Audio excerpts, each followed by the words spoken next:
Here we are, guys, in part 27 of this story. In the land of waves, our favorite blonde encounters the Kyuubi. Watch the subsequent events unfold as Naruto uses the power that was sealed inside of him on the day of his birth. Please remember to like, subscribe, and share with your friends. Now, let's begin. Sengoku, the capital city of the Land of Iron, and home to an army of samurai that even the shinobi nations held in high regards. Normally, a shinobi would disregard a samurai as a sword-bearing grunt, and usually that was the case. Against a trained shinobi, samurai really didn't stand much of a chance.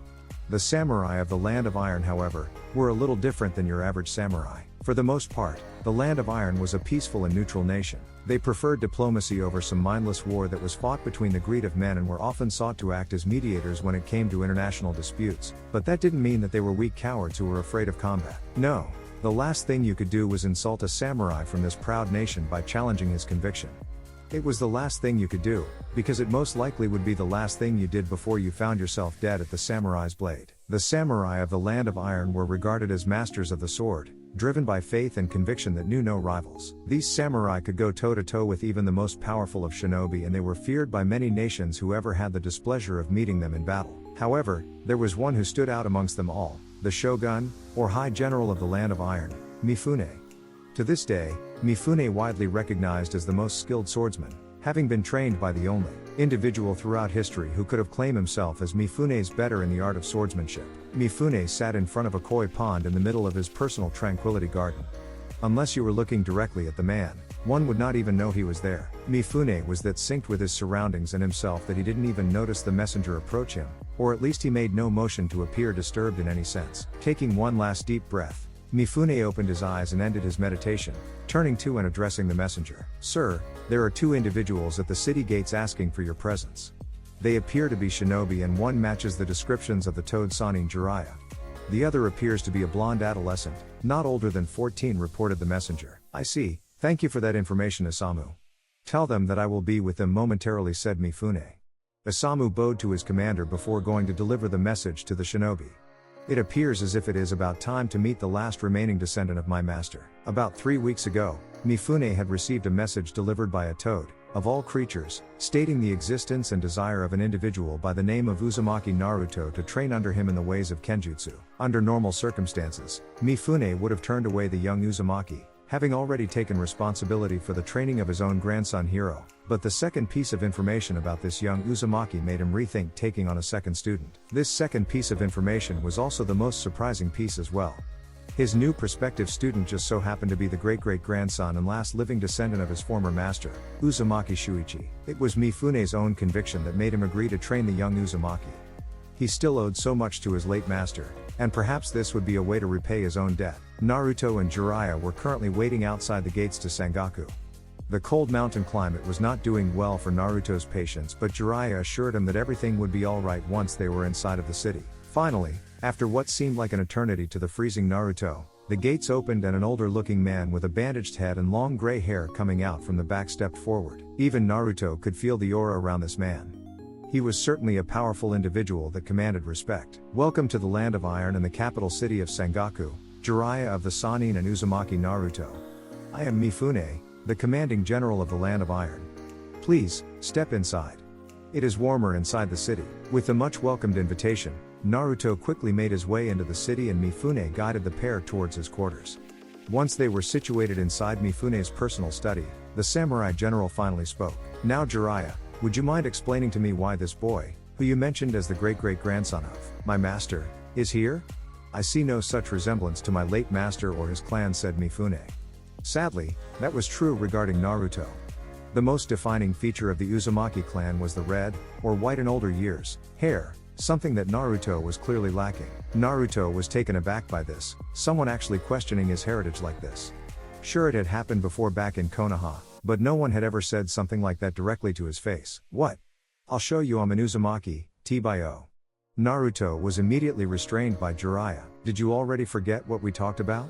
The last thing you want to do is insult this man," Jiraiya whispered to Naruto before turning his attention back to Mifune. "I understand where you're coming from, but I assure you he is the real deal," said Jiraiya. "If you take a closer look, you might be able to recognize someone familiar in him." Mifune gave a slight nod and examined the blonde closer, before his eyes shot open. "Kushina? With the exception of the hair and eyes, the boy in front of him certainly did have the looks of the former Uzumaki. His mother. His hair seems to take more after his father, said Jiraiya. So my goddaughter and Minato really did get together, said Mifune with a slight chuckle in his voice. Naruto's jaw was now hanging agape. Your goddaughter? My mother was your goddaughter? Asked Naruto. Mifune nodded. She was. I was studying under my master at the time of her birth and was a close friend of the entire family, and for some reason, they gave me the honor of being her godfather. Now that I look at you, I can see a lot of her in you, said Mifune. I apologize if I may have come off questioning at the beginning, but you must understand I consider it a grave insult for anyone not a blood relative of the clan to bear the name Uzumaki. No, I kinda see where you're coming from, Mifune-sama, said Naruto, adding the polite honorific. Please, call me Mifune-sensei or Shishu, as I am correct that is why you are here, said Mifune. Naruto nodded. Yes, I asking you to please teach me the way of Kenjutsu, Mifune-sensei, said Naruto. Jiraiya just grunted at this. Sure, he calls Mifune-sensei, but it's still Uro-senin for me. Damn Gaki, I will, but first, do you have a sword? I cannot teach you what you already have, said Mifune. Actually, Naruto took out his Uzumaki book and opened it to one of the seals he had made, unsealing the Uzumaki sword, and now it was the usually stoic Mifune's turn to imitate a gaping fish. That sword was all Mifune could get out. Where did you find my master's sword? It was inside his blood locker, back in the Uzushio-gakure archives, said Naruto. I see, may I? Naruto nodded, not seeing any harm in the request made by Mifune, and handed the samurai general the ancient katana. Mifune unsheathed the blade and carefully examined it, now missing out any detail as he wanted to ensure it was genuine. Feeling satisfied, he spoke. This truly is my master's blade. It was thought lost decades ago. Mifune then slightly touched his finger to the blade, and that was even enough to cut the master swordsman's experienced hands. It's still sharp. Very well, Uzumaki Naruto, I will do everything I can to make you worthy of my master's blade. Mifune-sensei, I've been wondering. I've heard rumors about that sword being special. Do you know what makes it so special? Asked Naruto. I do, but I will not tell you yet, said Mifune. That is something you have to earn. Damn it, I really want to know what makes this sword so special. Thought Naruto. So when do we start? I can't wait to get started, T-by-O. We will start tomorrow. For now, there are a few things I need to discuss with your sensei, said Mifune, summoning Isamu. Isamu here will escort you to your quarters where you will be staying for the next months. Naruto nodded before following Isamu out of the door. First, I want to say thank you for agreeing to this. Mifune-san addressed Jiraiya. Think nothing of it. This was the very least I could do, honor my master's legacy and my great godson. Besides, I believe he make for a good influence on my grandson, said Mifune.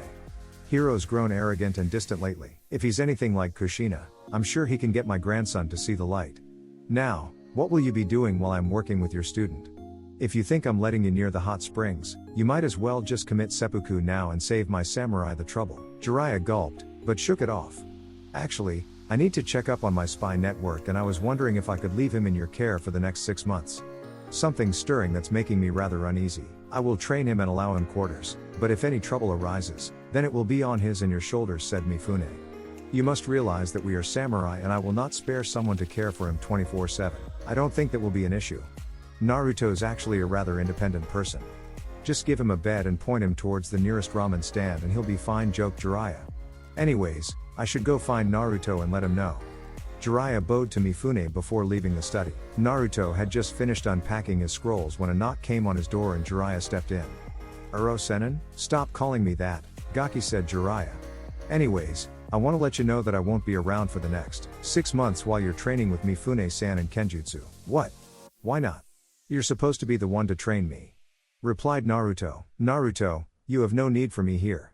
Even you'll probably be too tired in the evening to do much training other than Fuinjutsu. Besides, something's stirring out there that's got me uneasy. I need to check in with my spy network. There've been rumors about something going on with Iwa. Iwa?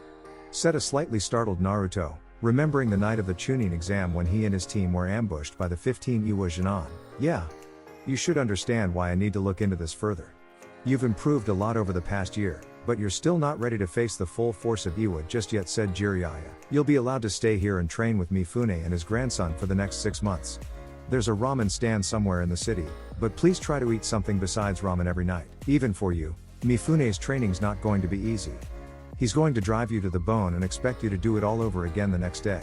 If you hope to survive, you need to eat properly. I understand, said Naruto. Good. When I get back, we'll head off and resume the next phase of your training, said Jiraiya. Well, see ya in 6 months. And remember, don't get into too much trouble. Naruto was up early the next morning, making his way to the dojo where he would begin his boot camp, training. He was no longer wearing his usual outfit consisting of the orange shirt, black pants, and black vest. Instead, Mifune had provided him with a gray battle kimono for training purposes and his ancestor's sword tucked in the sash on his side. As he entered the dojo, he saw Mifune sitting in a meditative position with his sword stretched out in front of him. Another person was in the room, facing Mifune and in the same posture as the samurai general. The person in question was a boy around Naruto's age, wearing a brown battle kimono. His hair was the same color as the kimono, brown, and tied back into a short ponytail, kind of like Shikamaru's, only a tad shorter. Entering the dojo, Naruto decided to take the same position as everyone else in the room and set his own sword in front of him. Before kneeling in a meditative pose, "I hate to be rude," spoke the boy to Naruto's left, "but I believe you're interrupting my training session." "Your training session?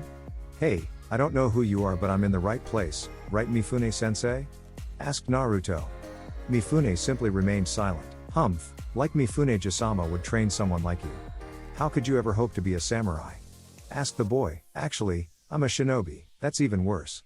I'd rather be one of those spineless thugs pretending to be samurai than a shinobi," replied the boy. "Hey, I don't care who you are, all my friends are shinobi, and you think I'm just going to let you insult them?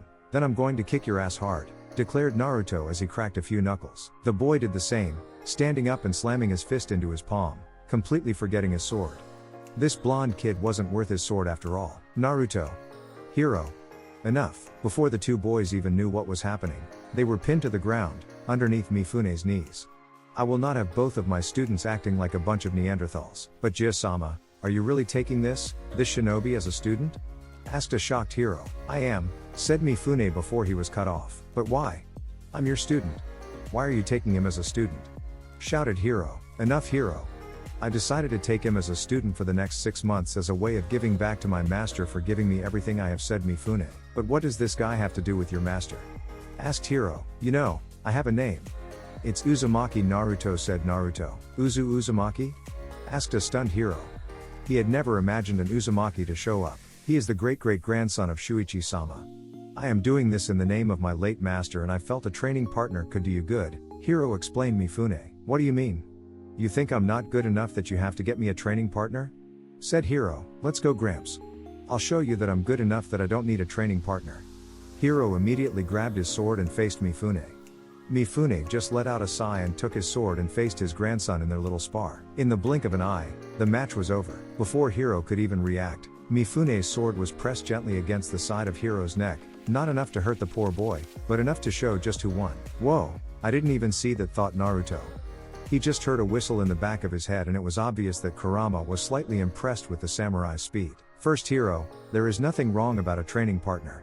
Someone to train with and hone your skills against is a blessing to even the greatest of swordsmen. Second, you need to get the idea out of your head that this world revolves around you. Who I train is none of your concern, and if you still desire an explanation, just look to Naruto's name and you'll know why I've agreed to take him as a student," lectured Mifune.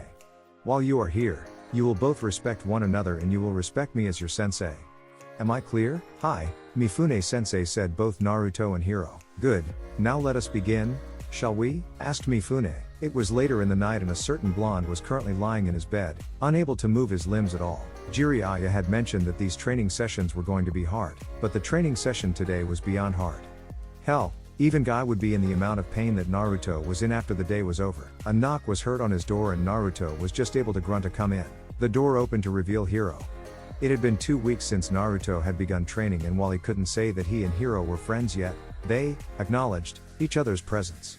"What do you want?" asked Naruto. Hiro burst out in a fit of smug laughter. "Just to come see your sore ass after being through one of Jiraiya's gauntlets," said Hiro. "And let me say it's hilarious." He poked Naruto in the shoulder and a jolt of pain ran through Naruto's body. "Yeah, just wait till I kick your ass in the morning," replied Naruto. "As if. If you're lucky, you'll be able to get up to go to the bathroom by next weekend," retorted Hiro. "Wanna bet?" grunted Naruto as he struggled against the pain to rise to his feet, actually earning a surprised look from Hiro. "Now, just point me to that ramen stand I've been hearing about for the past 2 weeks. "Wait, you like ramen?" asked Hiro. Naruto just stared blankly at his training partner. "Are you kidding me? It's the food of the gods. Of course I love ramen. T-Bio, we'll see about that, grinned Hiro. It was time to put this shinobi to the ultimate test. Hiro had dragged Naruto to the local ramen stand. As he sat Naruto down at a table, he pointed to a plaque on the wall behind them. 12 bowls. No one has bested that.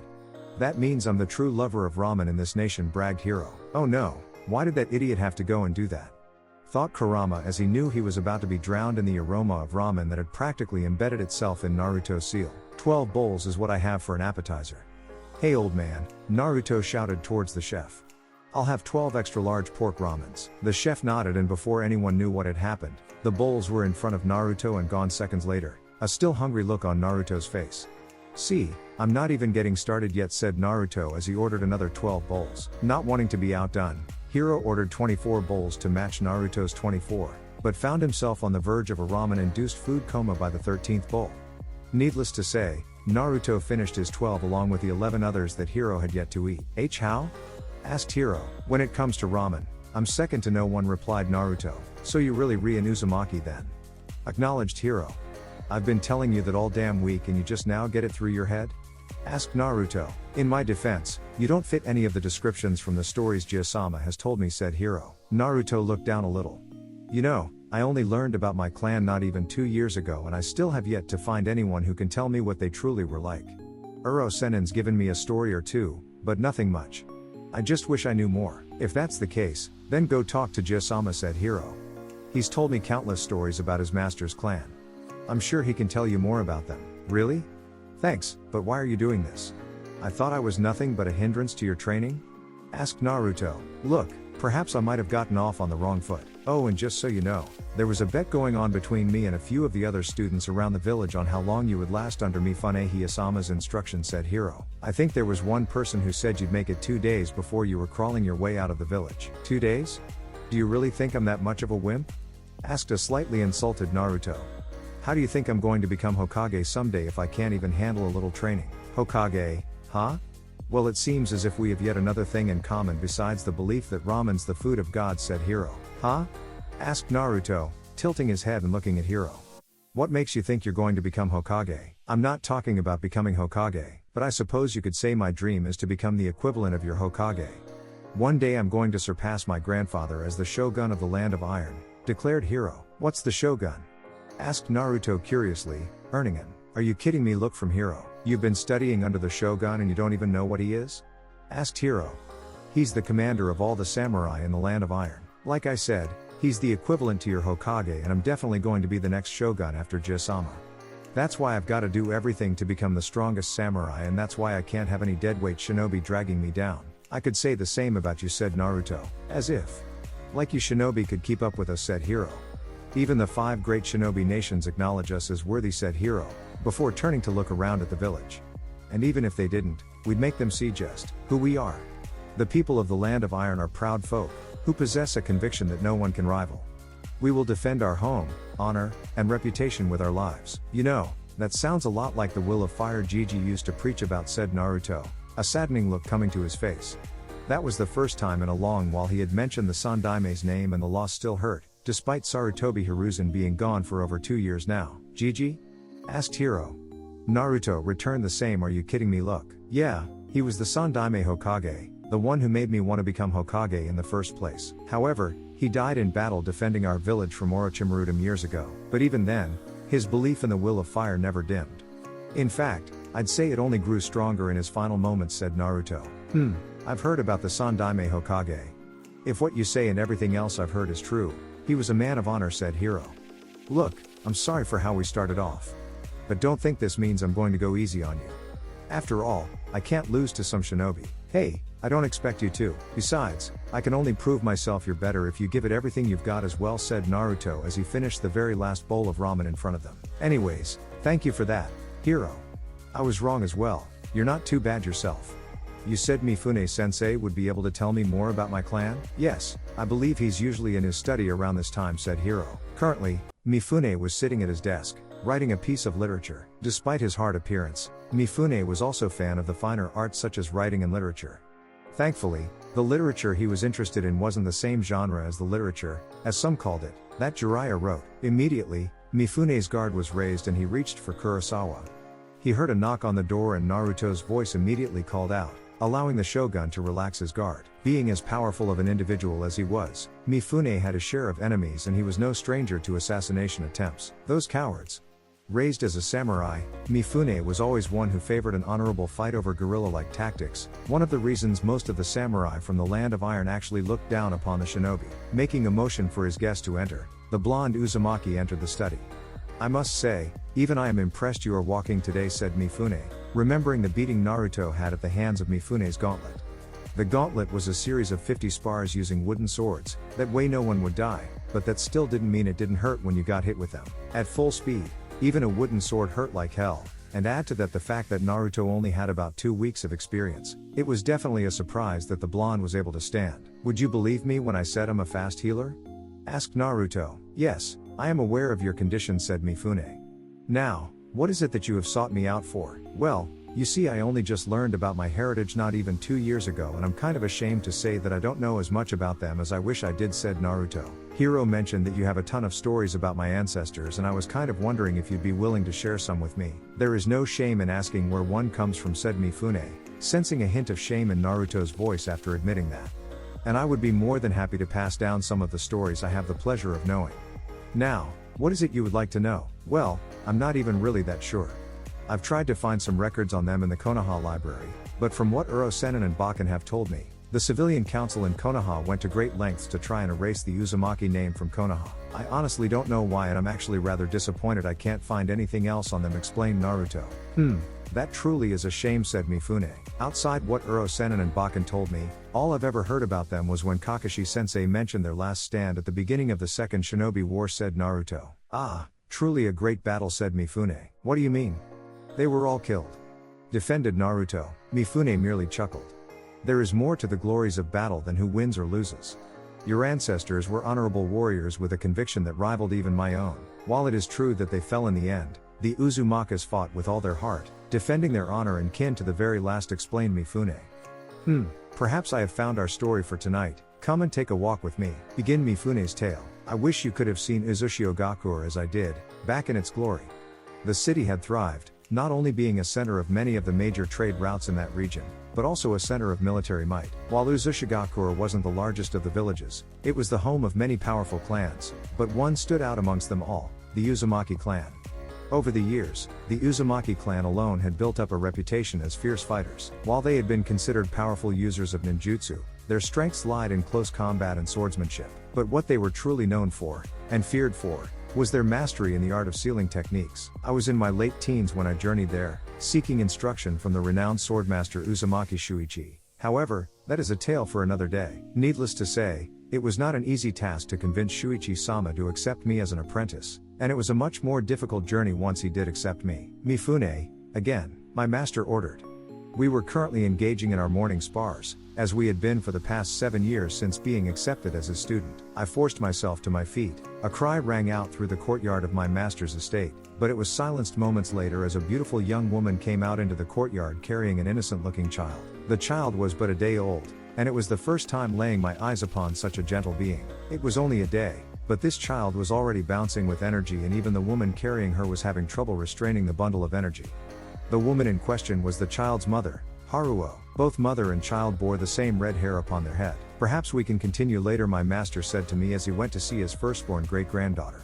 The way he played with the child was rather humorous yet heartwarming at the same time. Seeing such a hardened warrior's exterior melted but the giggles of a newborn. A few minutes passed and Haruo made her way over to me, carrying her infant daughter before motioning me to take her.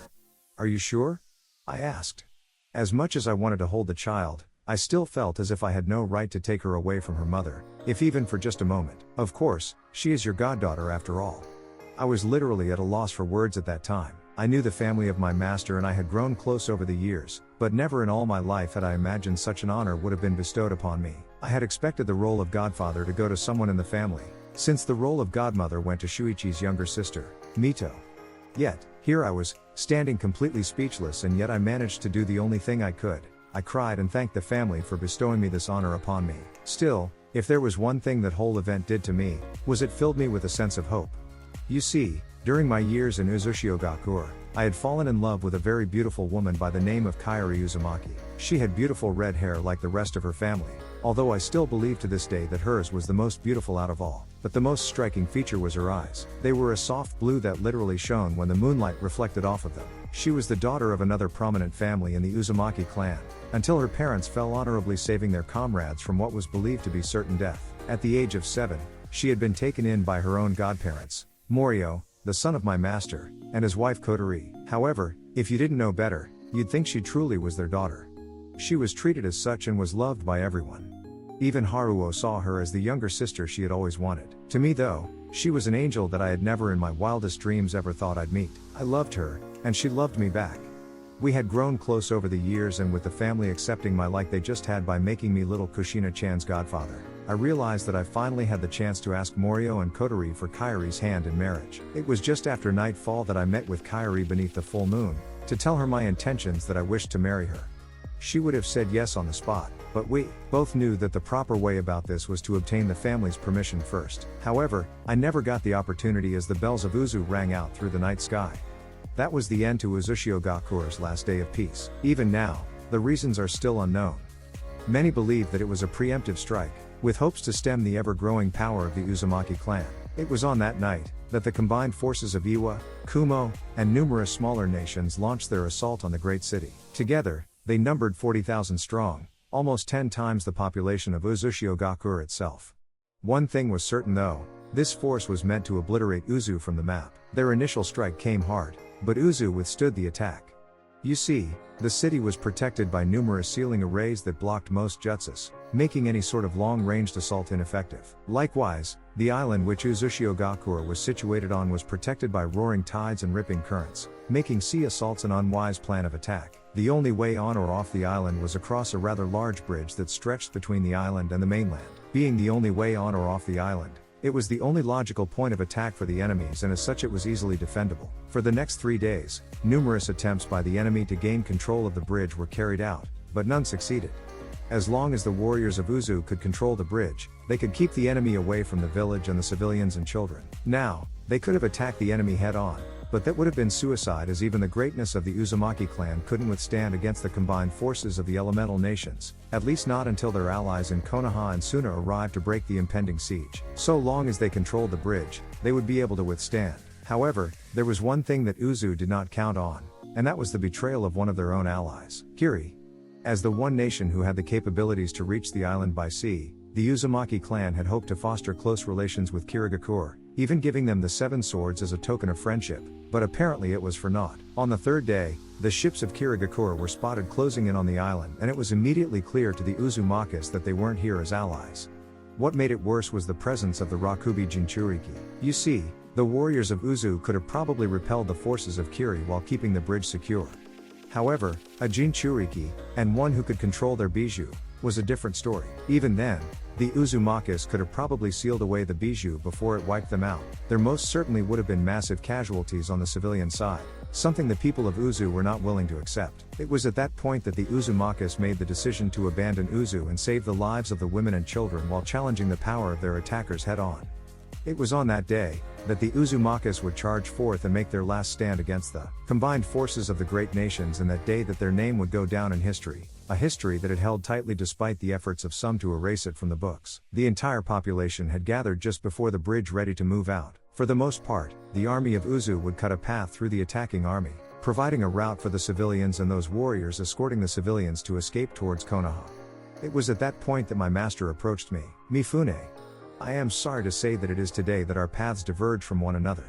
While I lead the armies, I want you to help guide those who cannot fight to safety, my master told me. I argued and begged him to reconsider and allow me to fight beside him, but alas, it was never destined to happen. While I had grown to love my master and his family, my destiny lied in my own homeland, and to ensure that I would eventually guide my own people in the same way he led his. I will never forget my master's last words to me. Mifune, it has been an honor to train you these past years. You turned out to be by far a better student than I had ever expected. I wish I could see the day where you raise as fine a student I did, but even I know I will not survive this fight, nor do I want to, he said to me. I will die proudly by my faith, fighting alongside my comrades who I have served for years, and defending those I hold precious. Help me with ensuring that those I hold precious make it to safety. While I was not destined to fight alongside my master that day, I knew for a fact that he would be fighting with me, ensuring the safety of those precious to him. As Uzumaki Shuichi went to prepare his comrades, I was approached by his son, Morio. "Mifune, I would like to ask a favor of you," he said to me. Without hesitation, I accepted his request without even knowing it. "I want you to take care of Kairi for me in my absence. I have always seen her as my daughter and I trust no one else to take as good of care of her as you. I am also aware of the feelings you and Kairi have for one another and I just want you to know there is not a better man for my daughter than you. Should it be your destinies to be together, then I have no reason to oppose." I was speechless at that point. Despite everything that was occurring, I had gained the approval of Kairi's family and I found myself more determined than ever to see her and the rest of the refugees to safety. The moment finally came where the forces of Uzumaki, led by the Uzumaki clan, charged forth across the bridge with the rest of us following closely behind, just in time to avoid being hit by the incoming assault from the Rakubi and Kirigakure from behind. Clad in sealed armor that gave them protection from most attacks, the forces of Uzumaki clashed with the attacking armies, quickly cutting a path through the enemy front lines and towards Konoha so that the rest of us could escape. With a quick push, we broke through the enemy forces and made a break for Konoha, with the majority of the forces taking up position between us and the enemy, blocking their advances to stop us. We were free, or so I thought. Apparently the enemy had sent multiple units to confront Konoha and stall them from breaking through to aid their allies in Uzu. We ran straight into the back of the enemy guard and immediately found ourselves fighting for our lives. However, I had promised my master that I would see to the safety of his people and I was not going to lose them. Before I dropped over dead myself, we fought off the enemy assaults with all our might, cutting down their ranks, but sadly not without taking casualties of our own. We fought with all our might, but we soon found ourselves overwhelmed. But then, she went down. The very woman I had sworn to protect was struck down before my very eyes, protecting me from an incoming jutsu. It was then that I am ashamed to say that I lost it, gave into the despair and anger that had been building up inside me throughout the entire battle. I was angry. Angry at the enemy.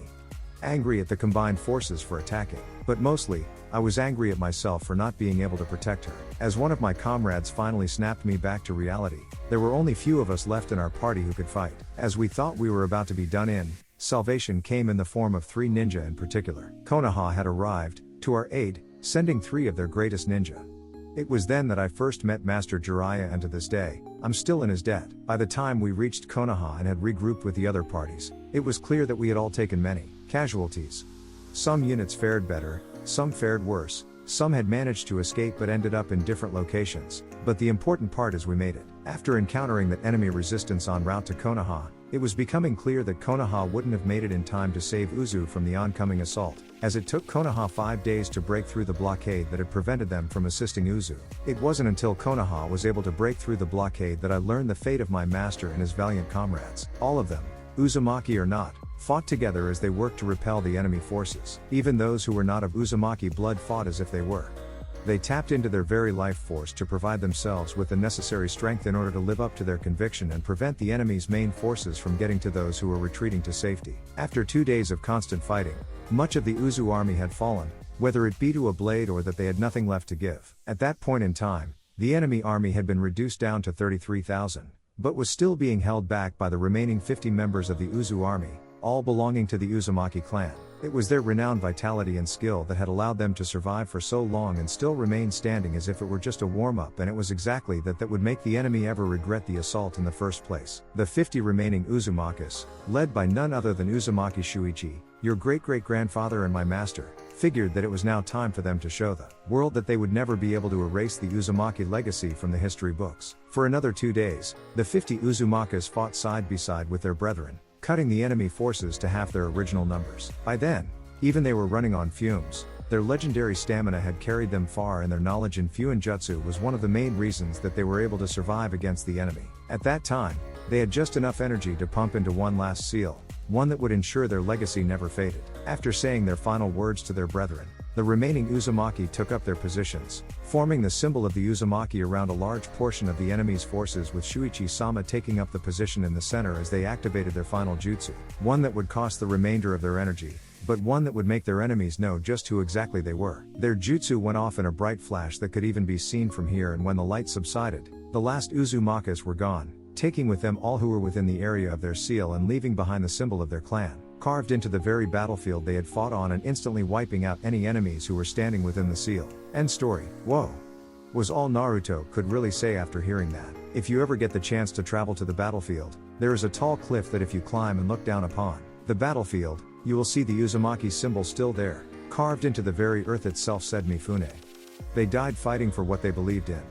They fought for the safety of those they cared about. If it wasn't for them, everyone in Uzu, including myself, would have died at the hands of the combined forces of Iwa, Kumo, and Kiri.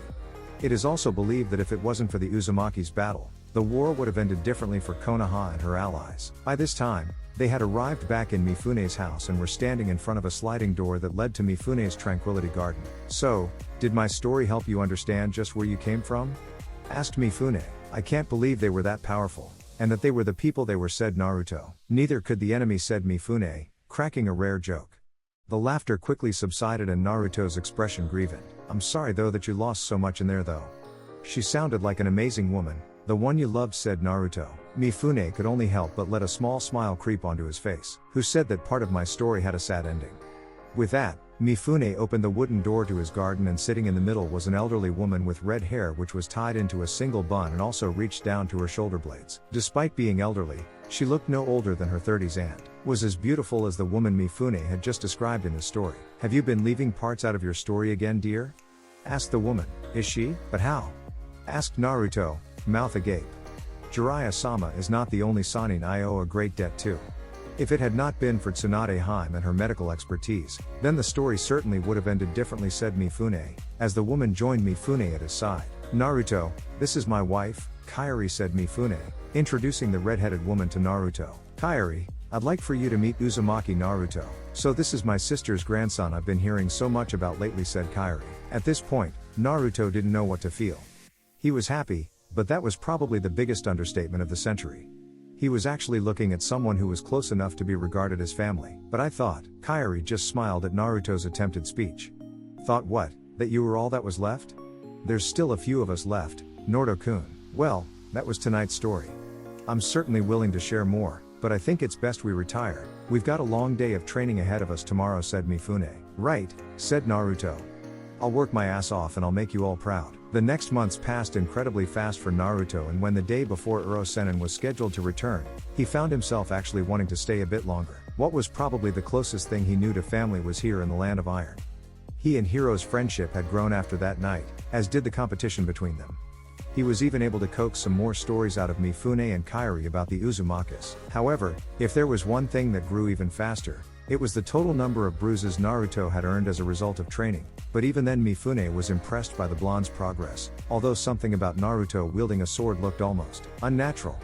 It wasn't to say that the blonde hadn't become rather skilled in kenjutsu, it was just that it felt like his fighting style was more adept for a different weapon, perhaps a chakra blade. Still, the blonde Uzumaki had picked up more than Mifune thought possible in 6 months, and perhaps it was time for him to come through on the promise he made at the beginning. Yet again, Mifune heard a knock on the door of his study and a student from Konoha entered. You wanted to see me, Mifune-sensei? Yes, as you are aware, your master will be arriving tomorrow to resume your training with him. I will say though it has been a pleasure to train you, and should you ever wish to continue your training here, you're more than welcome, said Mifune. Now, I believe I have a promise I must keep to you. When we first met, I said I would tell you more about your sword when I felt you were ready. Well, I think you're ready to know. Naruto was ecstatic. He was finally going to know what made his blade so special. Really? Thank you, Mifune-sensei. There is no need to thank me, I feel you've earned it. First understand that the sword you bear is like my sword. It is a Meito, an excellent sword and a unique blade at that. Now, as I have told you repeatedly, every Meito has a name that's associated with it. I have taught you the basics of swordsmanship and I feel that you are ready to advance to the next level. In order to do that, you must be able to show proper respect for your sword, and to do that, you need to know its name. Can you tell me your sword's name? Asked Mifune. Naruto sat for a moment, holding his blade in his lap. Over the past 6 months, one of the most important lessons Mifune had drilled into the young Jinchuriki's head was to listen to your sword and to fight as one with it.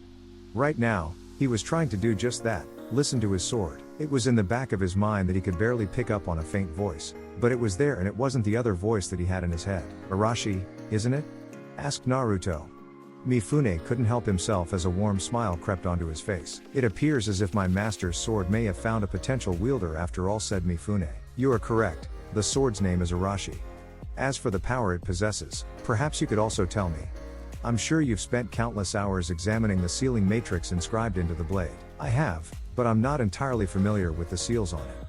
I mean, they look a lot like the absorption seals I have on some of my special kunai, but it's slightly different, said Naruto. Wait, does that mean it can absorb enemy jutsus? So it does in fact appear as if we have a seal master in the making. You are close, but they do more than just absorb an enemy jutsu. In fact, it's more like they store it, allowing you to use their own jutsu when you wish and against them, said Mifune. The reflection seals, like the ones on Arashi, are some of the more powerful seals in the Uzumaki arsenal. The ability to not only absorb an enemy's attack, but turn it completely against them is one of the many reasons why your ancestors were so feared. However, they were extremely complex seals and only my master and his son were able to utilize them to their full potential. That immediately got Naruto thinking as he reached for his book.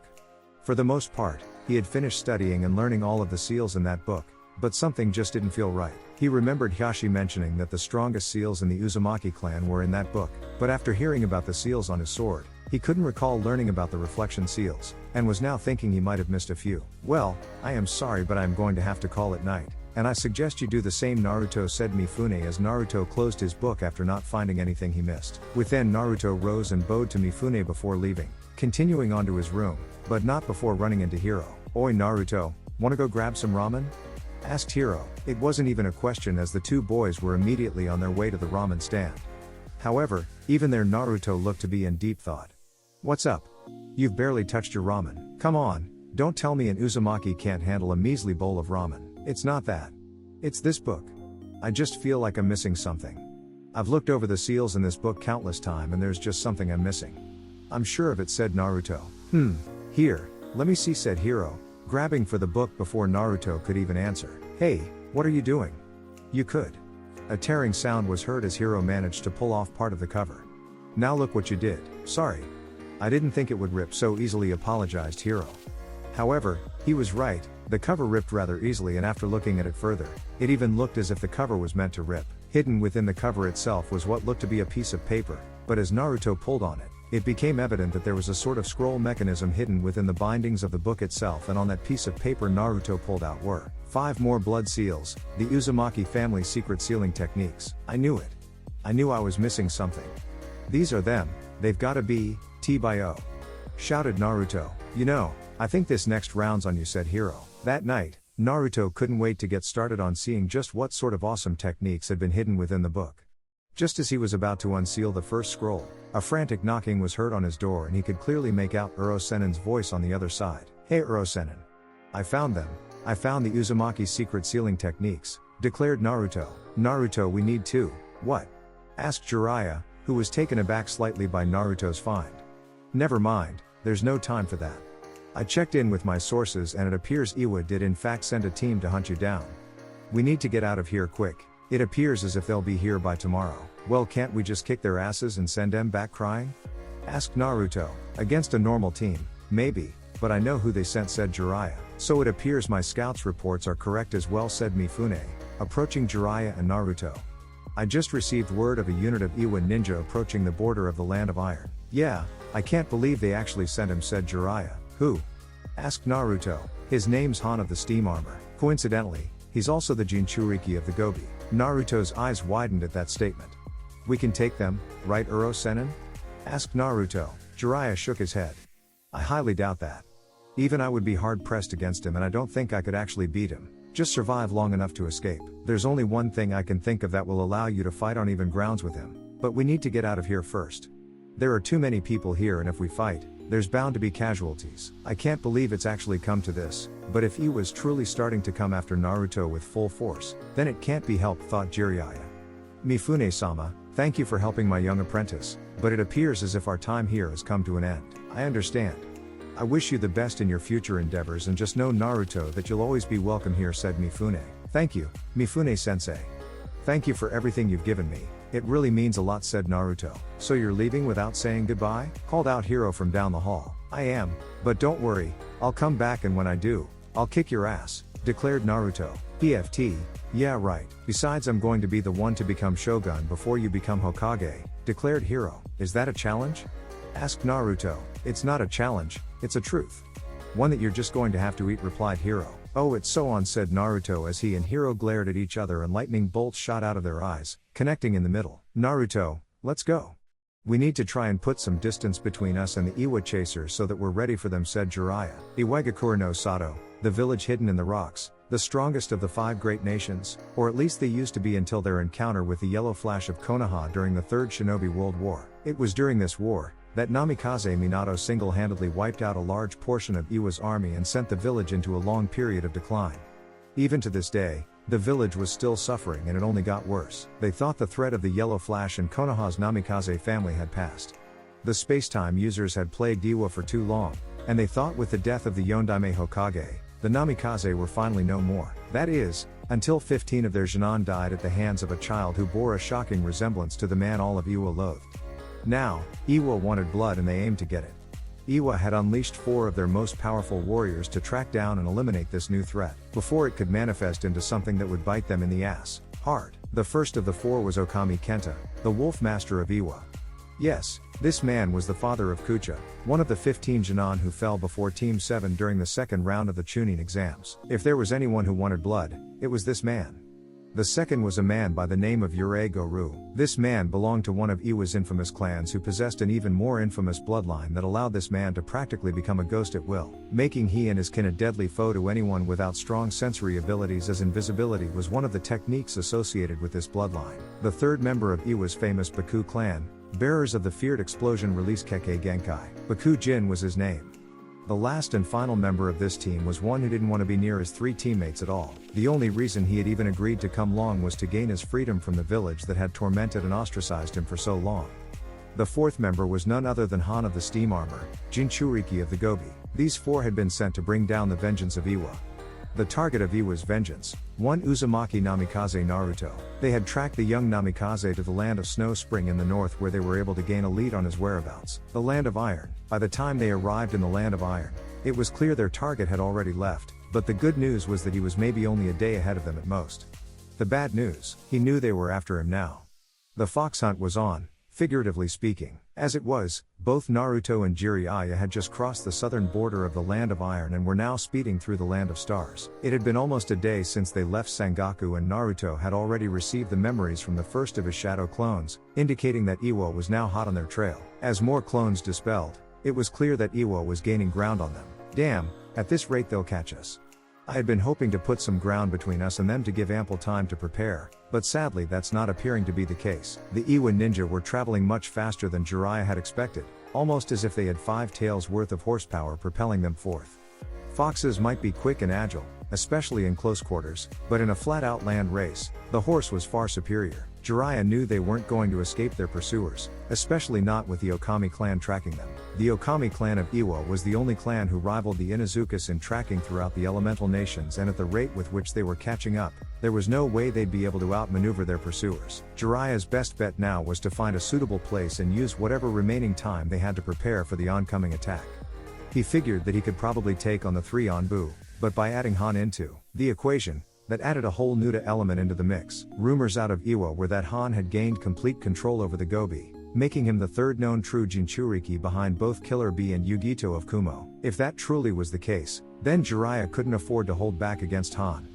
A true Jinchuriki such as Han would require everything Jiraiya had, and even then there was still one other problem. If he was their target, things would be different, but their target was Naruto and he had to fight to protect the blonde. While he could fight them, he wasn't entirely confident in his ability to keep them all at bay and away from Naruto. Naruto would most likely be required to fight as well, and given who Iwa had sent, brought a difficult decision upon Jiraiya. Jiraiya eventually realized that it was probably about time to pop Naruto's seal, giving the blonde the power he would need to defend himself against the best Iwa could throw at him, such as a fully transformed Han if it came to that. Even if Han didn't go Bijou mode, Iwa was now on the move against Naruto, and the blonde Jinchuriki would need all the help he could get. Despite the contract and all the help the Kyuubi had been offering Naruto, Jiraiya still didn't fully trust the Kyuubi, but as the clone that was only 12 hours behind them suddenly popped, and Jiraiya was now left with no other option. If the Toad Sennin waited much longer, not only would he not have enough time to release Naruto's seal, but also gather enough natural chakra to summon the 2 honored Toad Sages to help him out. He also had to get somewhere where a large-scale battle could take place without too many disruptions. As some more time passed, the Konoha duo eventually came into a large uninhabited valley and Naruto's next clone popped, indicating that they only had a few hours at most before the Iwa team arrived. Uro Sennin, why did we stop? Asked Naruto. Because kid, I don't think running's going to get us anywhere now, replied Jiraiya. But what you said back in the Land of Iron 2 days ago, you didn't think you could take them, said a concerned Naruto. I could take them, but I'm not sure I could while protecting you at the same time, said Jiraiya. I can't think of any more options, Naruto. I could try to reverse summon you back to Mount Myaboku, but I need to get permission from the Toads first, and the rate at which they get stuff like that done makes even Tsunade Haim look like a professional at doing paperwork. So what are we going to do? Asked Naruto. We're going to have to fight, said Jiraiya. And there's only one thing I can think of right now that'll help you survive should it happen that I can't manage to keep all 4 of them away from you. What do you mean? Summoning jutsu, shouted Jiraiya as he slammed his hand into the ground and a familiar scroll-like toad appeared. What's up, Jiraiya? Asked Geratora. Naruto and I have found ourselves in a tight mess that requires drastic measures, said Jiraiya. And by drastic measures, you mean? Replied Geratora. Yeah, I need you to give him the key to his seal, said Jiraiya. Naruto's eyes immediately shot open upon hearing this, and he wasn't the only one in shock at Jiraiya's statement. Kurama was currently checking his hearing, or the connection he had with Naruto's senses. Did he hear right? Was the seal going to be released? You're joking, right? Asked Geratora. I'm afraid not, said Jiraiya. A few moments of silence between Jiraiya and Geratora ensued before the toad burst out shouting. Are you crazy? This is removing any restriction on the Kyuubi of all things here. I know, but we need his power right now, said Jiraiya. Just what sort of situation have you gotten yourself into this time? Don't tell me you're going to use the Kyuubi to protect yourself from being beaten every time you get caught peeping, asked Geratora. It's nothing like that. Look, Iwa found out about Naruto's heritage and they've sent people after him. If we don't do this now, we're screwed, said Jiraiya. You're telling me you, the great toad sage, can't handle a couple of lousy Iwa ninja? Asked Geratora. They sent Han, said Jiraiya, instantly shutting Geratora up. As in Han of the steam armor? Jiraiya nodded. I see, you really are in a bundle then, said Geratora.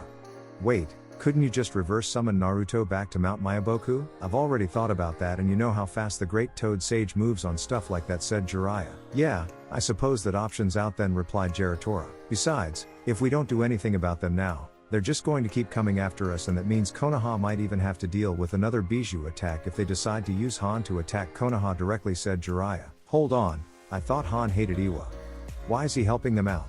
Asked Geratora. I don't know, perhaps that Tsuchikage struck a deal to allow him to leave or something, replied Jiraiya. Look, I wouldn't be asking this if I didn't have any other option. I see. Very well then, replied Geratora as he unfurled himself, revealing the key to Naruto's seal. Naruto, what you do now with the seal is up to you.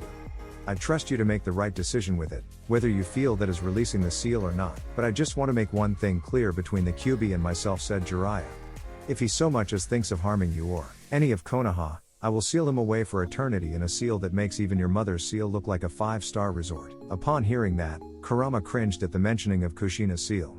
Those were by far the worst couple of years of his entire life. Spikes were driven through his tails and limbs, and he even had a large spike through his chest. And then there were chains that were so tight that they actually dug into him every time he even tried to breathe. The worst part of it, however, was the isolation. Unlike Naruto's seal, Kushina's was, for the most part, separate from hers consciousness. Even he liked to have some interaction with his tenant and the outside world, which Naruto had been gracious enough to allow after they first met. He could have only come to Kurama whenever he needed chakra and stop it there, but the blonde kept the mental link open and didn't try to block out the link between their senses, except for those times when he'd tease his blonde vessel while on a date with Hinata. But that was different. He understands Uro Sennin, and so do I, said Naruto. Don't worry, I won't disappoint you or anyone. Okay. I trust you, Naruto, said Jiraiya as he motioned to Geratora. Now, just channel some chakra into the seal on me, instructed Geratora as Naruto did what he was told. As he did that, the sealing matrix for the key appeared on his right arm. Well, I guess that's it. Looks like I'll be going into storage then. Storage? Asked Naruto. Geratora nodded. Yep, now just open wide and say ah. For some bizarre reason, Naruto did as the toad asked, and the next moment, he found himself with a toad jammed down his throat and Kurama bursting out in tears and laughter at the scene. A few moments of choking later, and Naruto was making sure to take frog legs off of his things to try list. You okay? Asked Jiraiya. Yeah, just promise me I'm never going to have to swallow a whole toad again, replied Naruto. I'm going to go on ahead a little, see if I can set some traps and prepare for when they come, said Jiraiya. You do understand what's at stake here. If given the chance, those guys will kill you. I'm going to go prepare, I suggest you do the same. With that, Jiraiya left to go prepare himself for what was likely going to be his most difficult battle since when he failed to stop Orochimaru from leaving. He knew what the upcoming battle involved. He would need to keep Han and his 3 companions at bay best he could, but even then he was afraid one of them would slip through and get to Naruto. Naruto sat down to reflect what it was that Jiraiya had exactly done. Jiraiya had just given him the key to completely open his and Kurama's seal without any sort of worry of a failsafe activating. The only question that remained is would he? It was clear that Uro Sennin still didn't quite trust the Kyuubi, but Naruto was a different story. He may seem like a trusting individual, but in reality there were very few people Naruto truly trusted, thanks to all the times he had been betrayed and tormented as a child. Iruka Sensei, the Ikirakus, Uro Sennin, and Bakken were probably the most obvious on that list. After that nearly disastrous birthday, Hinata-chan found herself on that exclusive list. She had never been mean at all to him, and it was that trust that he had in her that ultimately led to their relationship forming. Following the Chunin exams in Kumo, his own team made their way onto that list, showing him that they wouldn't abandon him regardless of the danger, and the fact that he trusted them was shown by the revealing of his largest secrets to them. And then there was one more. Ever since their first meeting in the Land of Waves, Kurama had, for the most part, been nothing but helpful to Naruto. If it wasn't for Kurama, he and his teammates probably wouldn't have survived against Orochimaru or Gaara in the first Chunin exams. And then there was the time when they encountered the Sound Four and Sasuke was nearly killed. Naruto knew how much Kurama hated the Sharingan and the Uchiha, due to this entire mess he was in being the result of a certain Uchiha's actions. Kurama could have just let Sasuke bleed out, yet he decided to give Naruto the necessary power to save his friend. And then there was the Chunin exam in Kumo. Had it not have been for the giant furball, he would not have survived against the Rakubi Jinchuriki, and neither would Tenten, Ino, nor Kuji. Hell, Naruto had even accepted the fact that Kurama had a hand paw in getting he and Hinata together. The only thing that Kurama did do to Naruto that shook their trust was not tell the blonde about his mother or the fact that his mother was his previous Jinchuriki, yet they had plenty of time to talk that over and work things out. Most people saw Kurama as a demonic entity filled with hate and rage, however Naruto saw something much different. Kurama never wanted to attack the village in the first place, and Naruto could easily tell that was the one thing he regretted the most, allowing himself to be controlled like he did. For some reason, Kurama had been the one to come forth and make the deal with Naruto. It had started off as a selfish bargain, Naruto accepting because of the promise of gaining power to become Hokage and Kurama accepting because of the prospect of freedom. But it quickly evolved into something much more. To best explain it, Naruto and Kurama had practically become brothers in a sense.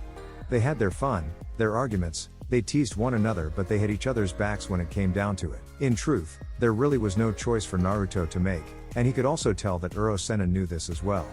The Toad Sage was just trying to satisfy any doubts he may still have before the moment came. Naruto sat down and meditated, as he ventured into his subconsciousness. Naruto's mindscape. Well, I see that pervert's finally given you the key, said Kurama. Naruto held out his right hand and the seal matrix of the key appeared.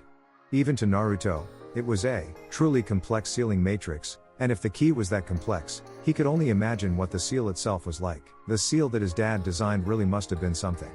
So what are you going to do? You going to keep me locked up in here any longer, or are you going to give me a bit more room to move? You already know what I'm going to do. Regardless of what everyone initially thought, you've never been some demon fox in my eyes. You've always been my comrade, and even more than that, you've kind of been like a brother to me, replied Naruto. You and I've been through much together, so if you're ready, move forward. I'm ready to pop that damn seal off. Hey, you certainly are an interesting one, Uzumaki Naruto. You always have been.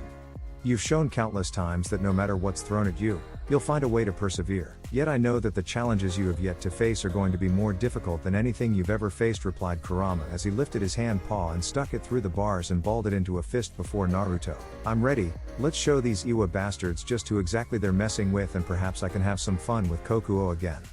He always was a fun one to fight. Naruto grinned at this and bumped fists with Kurama, showing the bond that had developed between the two. Following that, Kurama opened up his hand, which Naruto stepped on as the blonde was lifted up to the tag on the gate that read seal.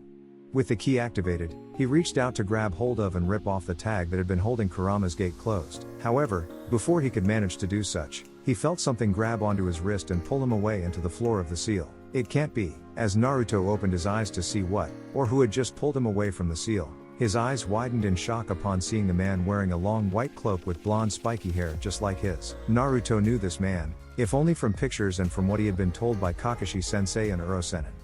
The man standing in front of him was Dad. Yondaime, I've been wondering why I'd appear here, spoke the Yondaime. What? But how? Gasped Naruto. It was one last failsafe worked into the seal. I sealed some of my own chakra into the seal so I'd appear if the seal was ever about to be broken or released. What would happen when I showed up would depend on the circumstances, explained Minato. And give me at least one chance to meet my son. To-chan, I see you know who I am. I'm glad that someone told you. I was afraid I was going to show up and you'd have no clue who I was, said the Yondaime. However, the face of Namikaze Minato sullied a little, by having been sealed inside his son who kept the seal open to his memories. Minato knew some of the pain and loneliness that his son had gone through. Naruto, Minato was cut off as Naruto's fist slammed into his father's stomach and Kurama did everything in his power to hold back the laughter. Why the fuck did you have to seal the Kyuubi inside me? Do you know what sort of hell I've been through because of that? Shouted Naruto before he started to cry. Naruto, I know I've caused you a lot of pain. I honestly wish I could have been a better father, but all I can do now is apologize, said Minato. No, it's okay. I was told why you did it and I don't blame you. In all honesty, I'm kind of glad you did, said Naruto, earning a curious look from his father. In all honesty, being a Jinchuriki isn't all that bad. If it wasn't for that, I don't think I ever would have gotten the chance to form the bonds I did. Uro-sennin, Bakken, Iruka-sensei, all of my friends, Hinata-chan. Hold on a moment, wasn't Hinata what Hiashi was going to name his first daughter? Asked Minato with a gleam in his eye. This isn't the same Hinata I'm thinking about, is it? Someday he and that vixen are going to have little kidlings together. Kurama's comment caused a red blush to creep onto Naruto's face and Minato couldn't help but laughing. Hey, there's nothing wrong with Hinata-chan? She's nice, pretty, smart, don't forget has a nice body that's going to be sexy as hell one day. Don't you even start, you Uro Kitsune. Retorted Naruto. However, he wasn't denying any of Kurama's comments. It had started off as small remarks, but ever since the trip with Jiraiya started, Kurama had been acting a bit more perverted. Naruto was becoming convinced he and Uro-sennin were somehow in cahoots with one another. And what are you laughing at? Oh, it's nothing. I just remembered a few jokes Hiashi and I made about our children ever getting together. I can't believe it actually happened, laughed Minato. A few more seconds and the laughter stopped. So why exactly are you here? You mentioned something to do with the seal? Asked Naruto. Yes. As I said, I sealed away a small portion of my chakra into your seal before completing the seal so that I would appear if your seal was ever about to be released or broken. You see, I knew that the Kyuubi was being controlled when he attacked Konoha 14 years ago, so when I placed the seal on you, I also gave the Kyuubi one chance, explained Minato. Chance? Asked Kurama. What are you getting at, Yondaime? You see, I knew my son would need your powers someday, when he was confronted by a foe that no one who didn't have a unique set of abilities could face him, said Minato. Immediately, Kurama knew who he was talking about. Yes, it's the masked man who was the one behind the attack. He's no ordinary man, and I couldn't even defeat him, only force him to retreat. So what's this have to do with the seal and this chance you're talking about? Ah yes, you see, the moment I appear, which happens to be now, a decision was to be made regarding your fate.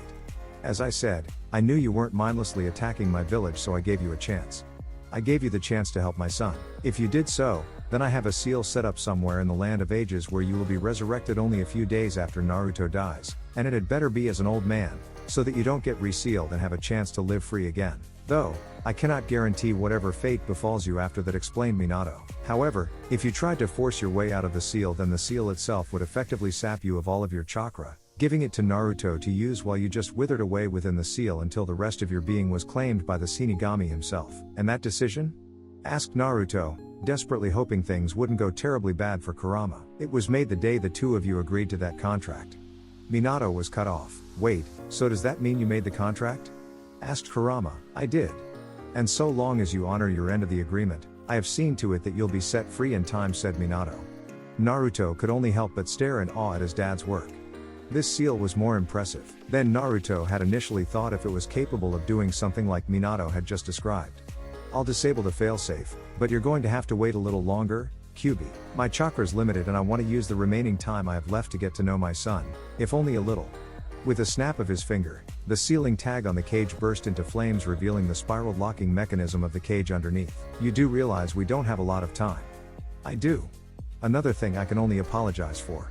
I had wished that Iwa would have waited longer, but it appears as if their hatred is stronger than I had originally thought, said Minato. Still, this is the only chance I have, and before we leave, and there is one person I want to introduce to you, son. Someone who I think you've been dying to meet for years. Huh? Asked Naruto. With that, Minato snapped his fingers and Naruto's mindscape immediately changed from the flame-lit chamber where Naruto was originally into a sort of white space. Where are we, Naruto? Naruto's eyes snapped open and tears came to his eyes as he eyed the beautiful red-headed woman standing in front of him. It can't be. Naruto, I'd like for you to meet. Minato didn't have time to finish as Naruto ran forward and wrapped the woman standing in front of him in a big hug. Ka-chan, well, at least he didn't punch you in the gut, said Minato. I've always wanted to see you, T-by-o, declared Naruto. T-by-o? Oh dear, you did take after me then, sighed Kushina. There's so many things that I've always wanted to ask the two of you, said Naruto, enthusiastically. Well, seeing as I don't need to use any chakra to rebuild the seal, we've got more time to get to know our son, said Minato. Naruto was in deep thought, earning a curious look from both of his parents. Yep, I do wish I would have gotten your hair. Minato faltered at this and Kushina could only help but laugh. What's wrong with my hair? Asked Minato. Well, for one it's impossible to straighten out or comb, argued Kushina before turning back to Naruto. You know, you're the second one to compliment my hair. Huh? Really?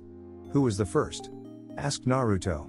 Kushina just pointed to Naruto's other side, where Minato had taken a seat next to Naruto, as did Kushina.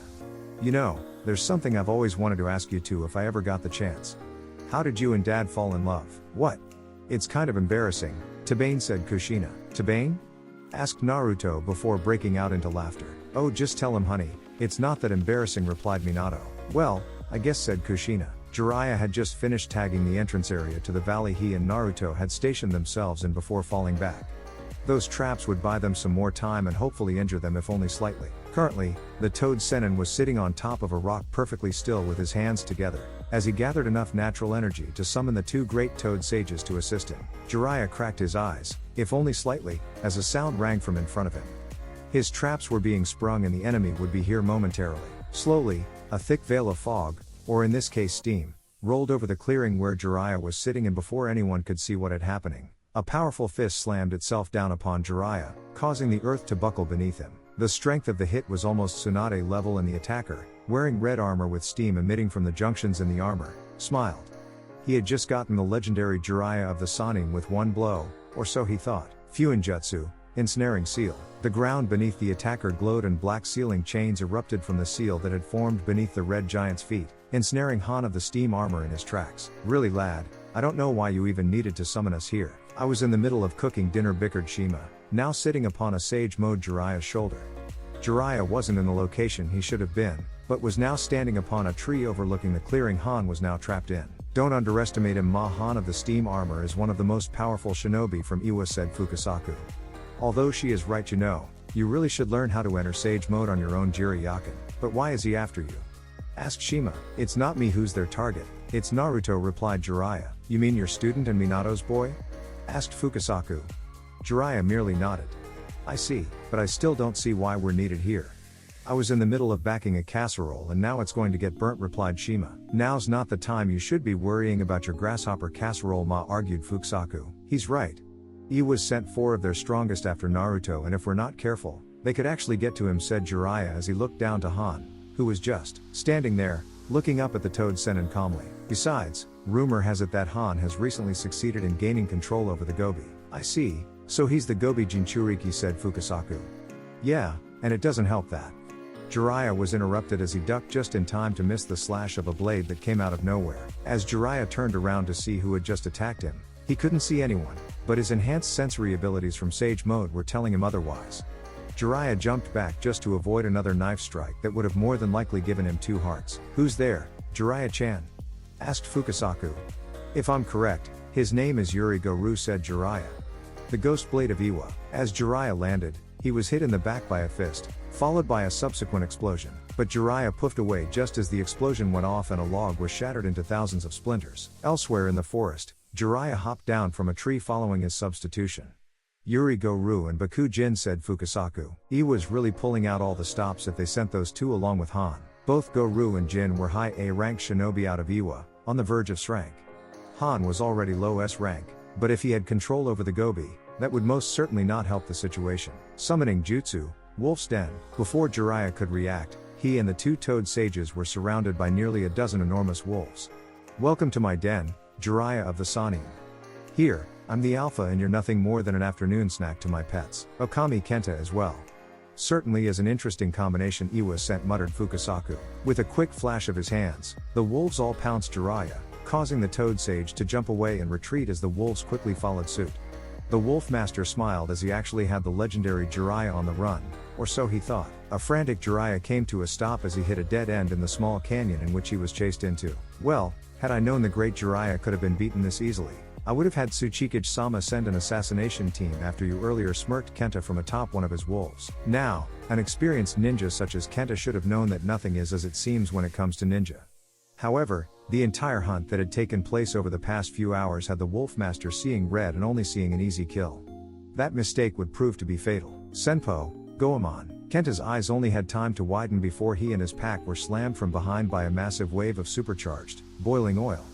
Jiraiya got hit with the jutsu, but disappeared as he had only been a shadow clone. The wolf pack had tried to run away in time to get away from Jiraiya's jutsu, but there was no escape, seeing as they had trapped themselves, and the Wolf Master of Iwa soon found himself facing the same fate his own son had faced about 2 years ago. Well, one down, but he never really was the one I was worried about, said Jiraiya as he looked through a gap in the trees to see Han, who was still just standing there in Jiraiya's seal. That was what troubled Jiraiya the most, the fact that Han wasn't struggling to break free. Jiraiya's attention snapped back to the current situation at hand as he just barely dodged a fatal blow from a knife slash. Still, it was enough to leave a good-sized cut along the back of his shoulder. Damn, Yurei and Baku are the ones I need to watch out for.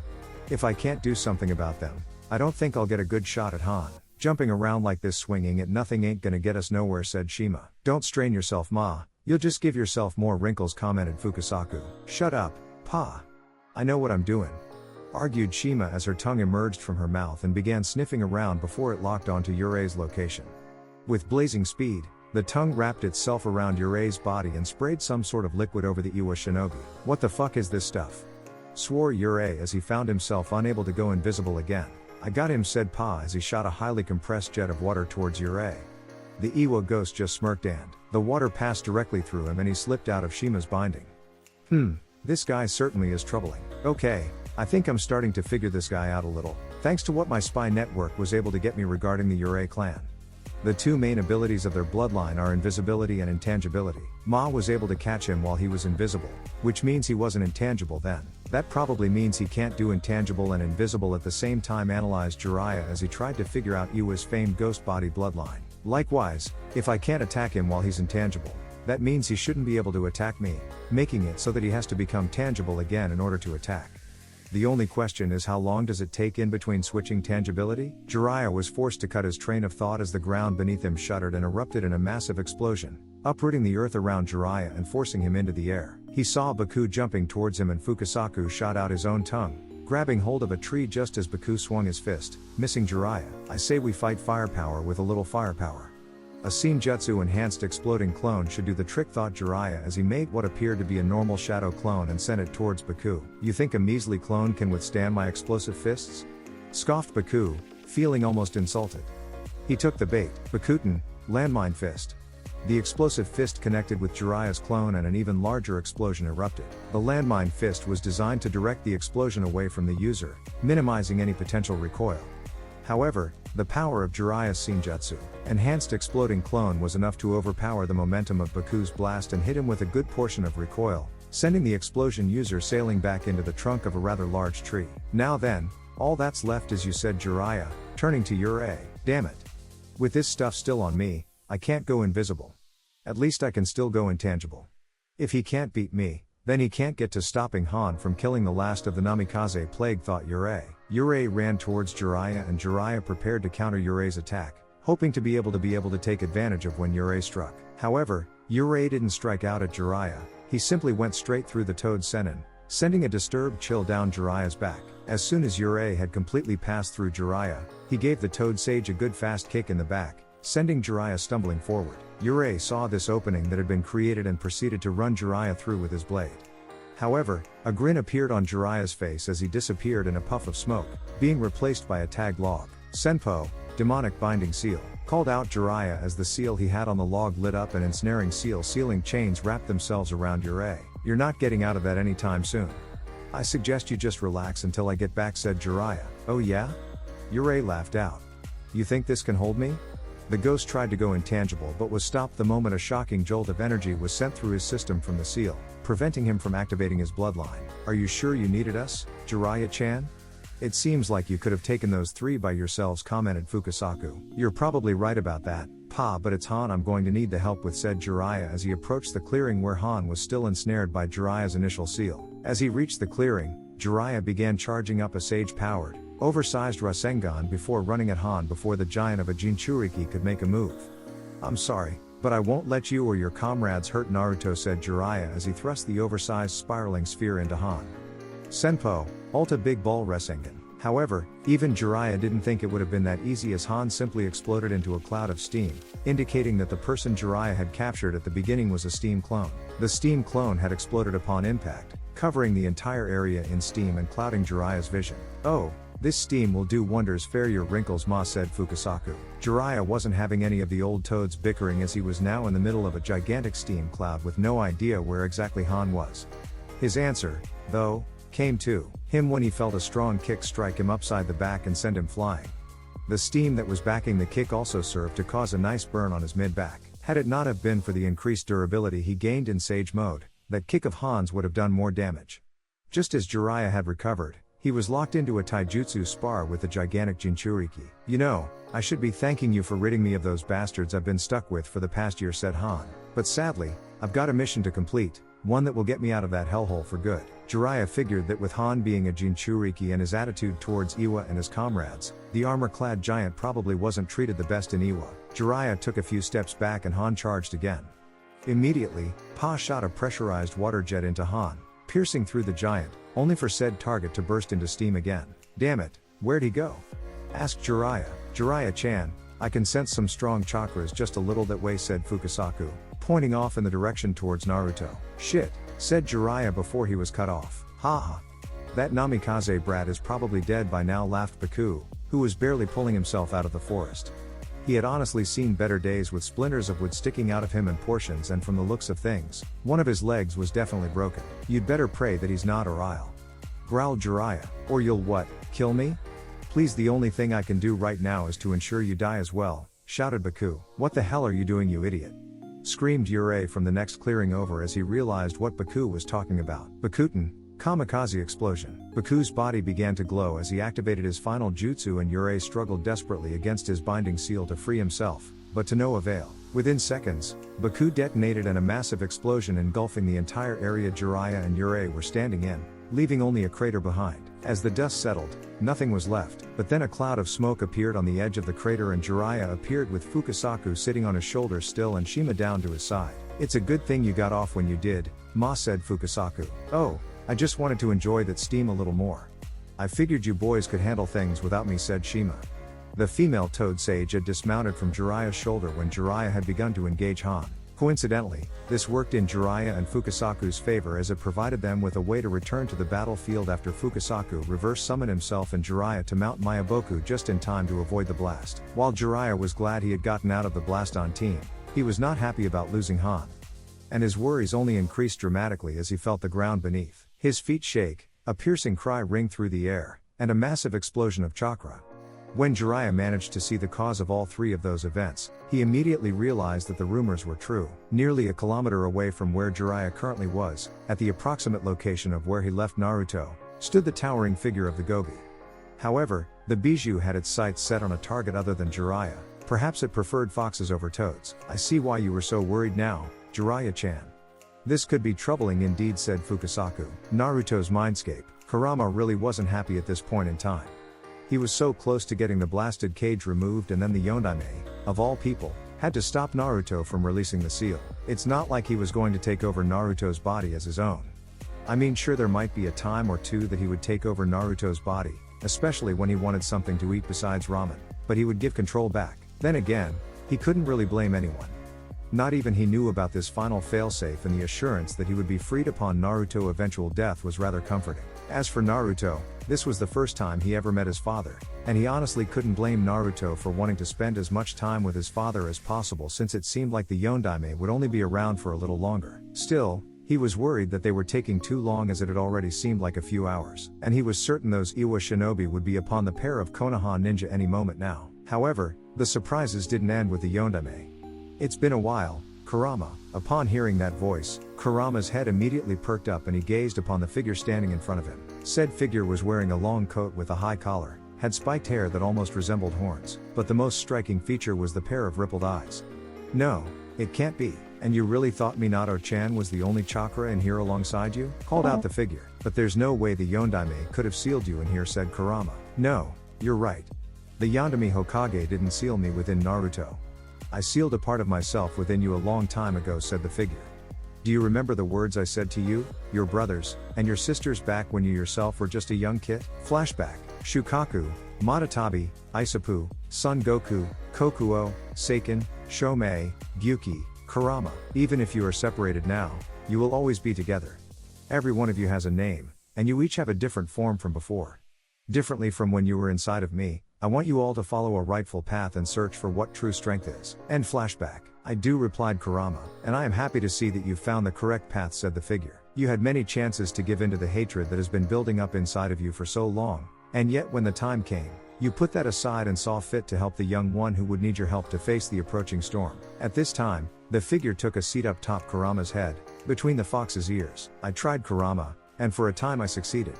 However, peace is but temporary unless someone is there to maintain it, else the darkness and hatred finds a way back. The peace I created long ago has since them all but disappeared, and the time is approaching for the next generation to restore that peace and perhaps finds a way to keep it from disappearing. Even now, hatred is pitting you against your very brother. It truly is a disgusting entity that spreads like the plague. I'm sad to say that even my own kin has succumbed to it, and those struggling to fight it are having to face the hardships associated with it. I'm sure you can attest to that. I'd like to be able to apologize and make up for all the strife my descendants have caused you, but sadly I can only help but to ask one last thing out of you. You know I don't blame you, and if there's anything you want, you only have to ask, replied Kurama. I'm glad to hear that your mind is still open, Kurama. This world is once again about to be overtaken by a horrendous amount of hatred. Some have already succumbed to the hatred, even some of your own brethren. However, wherever there is darkness, there is always light, no matter how faint the glimmer of light may be. This child, whom you are sealed in, will play an important role in the battle for peace, and I want you to help guide him along his destined path. Likewise, I would also like you to try and help your brothers and sisters who have already given in to the hatred. It's still not too late to save them, and I feel as if you're going to need all the help you can get when the time comes. It was then that the ripple-eyed man looked off into space before speaking. Sadly, it appears as if our time together is over. I just want you to know that I'm proud with how you've turned out. Perhaps someday, we will meet again and you can share with me the stories of your time together with this child. It was at this point that the ripple-eyed man began to fade as his chakra ran out, but not before saying a few last words. You know, I only just realized, but this place smells a lot like ramen. Such a delectable and heavenly food, ramen is. Goodbye for now, old man. Perhaps the day will come when I decide to join you, but even I know there are too many things that need to be done here. And don't worry, I'll see to it that the kit lives up to what he was made for. Kurama just sat there for a few moments, contemplating everything his father figure had said to him. This day truly was full of surprises, and they didn't stop when Naruto appeared back in the level of subconscious that he was in, accompanied not only by his father, but also, "See, I knew it all along, you were a big softy inside," said another familiar voice. Uzumaki Kushina. I'd say I was surprised to see you, but after today, nothing can surprise me anymore, said Kurama. Kushina's attention was drawn to herself and Minato as she saw that they were both beginning to fade. Kaken? Touchin? Asked Naruto, wondering what was going on. I'm sorry, Naruto, but it looks like our time is up, said Minato. What? But you guys can't go? T-bio! Exclaimed Naruto. I've still got so much more to tell you, and I have to introduce you Hinata-chan and all my friends. And we don't want to go either, Naruto. We've missed out on so much of your life already, and it pains me that we're going to miss the rest. Kushina began to tear up. But these precious few moments where we got the chance to meet you were worth more than anything the world could ever give us. Kaken, said Naruto as he began to tear up as well, and he hugged his mother. As their hug broke, Minato placed his fading hand on Naruto's head. No matter what happens, remember that your mother and I will always be proud of you. And I know that someday, you'll make a fine Hokage. You really think I will be Hokage? Asked Naruto. Minato just smiled at Naruto. Of course, I am your father. It is a parent's job to have absolute faith in their child after all, said Minato. It's our time to go now, Naruto. We'll see you one day on the other side. But please, try not to hurry, said Kushina as she turned to the Kyuubi. I can't believe I'm saying this, but thank you for taking care of Naruto for us, you big furball. PFT, I've only been doing it out of self-interest. If he dies, I die, and trust me, if it wasn't for me he'd be dead already. This kid's as thick-headed as you were," replied Kurama, trying to make it so he didn't look too soft. "Hey, watch who you're talking to, you overgrown ball of fur," to Bane. Still, Kushina didn't seem convinced that what Kurama said was really how he felt, and she was right even if Kurama was never going to admit it to her. With a few final words, Minato and Kushina faded, their chakra running out. "Naruto, I know," said Naruto as he prepared to release the seal, although he never got the chance as he was forced out of his own mindscape. Naruto was forced to jump off the comfy rock he had been sitting on for what had actually turned out to be a few hours as a steam-enhanced punch shattered the rock and sent Naruto flying back. The blonde Jinchuriki was now faced with the giant otherwise known as Han of the Steam Armor. "So this is the Gobi Jinchuriki Uro-Sennin was talking about," thought Naruto. "He certainly is big." Naruto deactivated the gravity seals on his limbs, knowing he couldn't afford any sort of restriction in this fight. So you're the Namikaze brat that old fool's so afraid of," said Han. "You honestly don't look like much of a threat, yeah? Let's see if you're saying the same after you see what I can do," said Naruto. Shadow Clone Jutsu. Immediately, dozens of Naruto clones popped into existence, but Han seemed unfazed. The clones pulled kunai and charged Han, using the speed and agility Naruto had gained over the past year and a half. Had this have been another opponent, they would have overwhelmed him, but Han wasn't just any other opponent. The clones were able to land a few hits on Han, but his armor proved to near impossible for their ordinary attacks to break through, giving Han an opportunity to attack and dispel the clones. Damn it, normal attacks aren't going to work against that armor. Let's see, I could always try that. Besides, if he's Jinchuriki, the last thing I want is for him to tap into his Bijuu's power, thought Naruto. Futon, Heaven's Hammer. Han waited for a second for the jutsu to come, but when he quickly saw that Naruto had given him an opening, he took a step forward, intending to charge the blonde. It was then that it hit him. The massive column of highly pressurized air that Naruto had summoned from up within the atmosphere slammed down upon Han, forcing the giant to his knees. Channeling more chakra into the jutsu, Naruto increased the pressure and forced Han to his hands, struggling to keep himself up. Naruto made a motion to a few of his clones to take the tagged kunai in his pouch that he kept around for suppression seals, and just as the clones were about to plant the tags, Ninpo, pressure cooker, a massive explosion of pressurized steam that had built up within Han's armor erupted all around the armor-clad Jinchuriki. The outward pressure was strong enough to completely force back Naruto's jutsu and allow Han to escape before Naruto even had a chance to start the suppression seals. Based on the preliminary reports that Iwa's intelligence network had gathered from, Han was already aware of this child's Uzumaki heritage and his ability to utilize Fuin Jutsu to a high degree. There was no way he was going to let Naruto capture him in one of those seals of his. Damn it. I should have had him there, swore Naruto. "Okay, I'll admit there's something to you, maybe," said Han, "but it's going to take more than just a slight change in air pressure to take me down." Han pointed his arms forward towards Naruto and begun to pressurize steam around them. Ninpo, steam cannon. Naruto jumped out of the way of the incoming attack just in time to avoid being hit by Han's attack. I think it's about time to put that to the test," thought Naruto as he drew Arashi and Han fired another round. Mifune-sensei said to channel some chakra into it and activate the seals, then all I have to do is activate the seals again to fire the attack. Following Mifune's instructions, Naruto channeled some chakra and drove the blade head-on into Han's attack with the seals active. Han just grinned as it looked like Naruto wasn't going to dodge this attack, but his grin was wiped off his face when his attack just swirled slightly and looked as if it was sucked into the sword that Naruto had drawn. What surprised him more was when the very attack he had just fired at Naruto was sent sailing back towards him. "Hey, that got you," commented Naruto as the steam attack connected with Han. But when the steam cleared, Han just stood there as if nothing had happened. So that's the sword that Roshi talked about in his older stories. The Uzumaki Shio no Ken. That blade was thought to be lost, thought Han. "That's an interesting sword you have there, but my own attacks won't harm me. Damn it, I should have known. Had that have been most other jutsu, that would have gotten him, but he's practically surrounded by steam all the time. There's no way steam would harm him," thought Naruto. "Fine. Looks like I'm just going to have to go about it this way then." A white glow appeared around the sword as Naruto channeled his own wind chakra into Arashi. "If that armor of yours is going to be such a problem, then I'll just have to cut it off." As soon as Naruto is off, Han was already backpedaling, trying to keep out of range of Naruto's sword. The brat's strikes are fast and destabilizing, always forcing you to stay on your toes and not giving you a moment to relax. It's not really a surprise considering who he was trained by, thought Han. Naruto then jumped back, giving Han some much relieved time to catch his breath, but not before Naruto grinned and the armor covering Han's left arm shattered and blood spilled from a deep gash along his forearm. "How? I thought I was just out of your reach," said Han, but then he looked at Naruto's sword and saw a faint chakra glow surrounding it, making the sword look a few inches longer than it should be. I see, so the brat's actually a strong wind user. Fine, I can't afford to play around anymore. Kokuo, Naruto was about to make his next move, but felt a massive burst of chakra emanate from Han and a massive cloud of steam begin to swirl around him as it increased in size. Naruto was forced to stumble back a few steps when the giant figure of the Gobi erupted from the cloud of steam.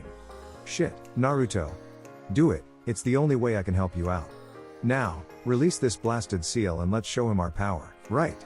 Let's go Kurama. On the outside, Naruto revealed the seal on his right hand and Han could only watch as Naruto slammed the seal into his own stomach before giving it a small twist and another massive burst of chakra erupted, only from the blonde this time. Naruto felt the power flowing through him, the full force of Kurama's power. It was unlike anything he had felt before and even the four-tailed form paled in comparison to this. At first, the massive rush of power felt like it was going to tear Naruto apart, but its wild fury was soon contained, until it all exploded at once. As Han looked onto what was going on, where once stood his target now stood the menacing figure of the Kyuubi no Kitsune, Jiraiya could only help but look on as a massive cloud of steam erupted from the area where he had left Naruto, and a moment later, the Gobi emerged from the steam. That's the... commented Fukasaku. Yeah, I know, replied Jiraiya. Damn it. I'm not going to make it there in time. Let's just hope I made the right choice in giving Naruto the key. Jiraiya immediately knew his question was just about to be answered when he soon felt the full pressure of the Kyuubi's chakra emerge from the same area where Han. In all honesty, this is what Jiraiya had been hoping for, yet he still couldn't help but feel uneasy about the whole releasing the Kyuubi thing. On one side, the Kyuubi had been the reason for so much destruction and hatred years ago in Konoha. Nobody in their right mind would trust someone if something like that happened. But then there was the other side. The Kyuubi had been helping Naruto for over 2 years now and had not once tried to manipulate the blonde. Also, between the notes from Minato he uncovered before Minato succumbed to his own jutsu gave some credibility to the Kyuubi's alibi. And then there was that contract. The Kyuubi had willingly agreed to aid Naruto by signing that contract, and what made it even more intriguing is that the seals on the contract he was familiar with. He was familiar with the style of those seals, but the only person he knew who used that style of seals was Minato himself. Did that mean Minato had written the contract? It couldn't have been possible, couldn't it? Still, now all Jiraiya could do was pray that Naruto was actually in control of the full Bijou transformation and that he wouldn't have to carry through on his threat from before. In Gobi mode, Han watched as a massive amount of chakra surged through his target, and a following explosion of said chakra revealed none other than the Kyuubi no Kitsune. The kid that Iwa had been so afraid of was a Jinchuriki, the Jinchuriki of what was arguably the most powerful of the Bijou, and also one he appeared to have control over. For Han, this little assassination mission was quickly turning out to be the most fun he had ever under the service of Iwa. There was only one person who he could truly enjoy himself around, and that was the other Jinchuriki in Iwa, Roshi. Roshi was the only one who understood Han and knew the same suffering and scorn he did. They understood each other, even if their entire perspective of Iwa was entirely different. While Han hated Iwa for the pain they had caused him, Roshi was headstrong and loyal to the village to a fault. Once this mission was over and he was no longer in Iwa, there was only one person he would miss, and that was Roshi, the man he called a brother. But before he could leave, he had one task at hand, and that was to kill a certain blonde kid from Konoha, the same blonde child who had just transformed into the Kyuubi no Kitsune. Whoa, this feels kind of weird, thought Naruto. What do you mean weird?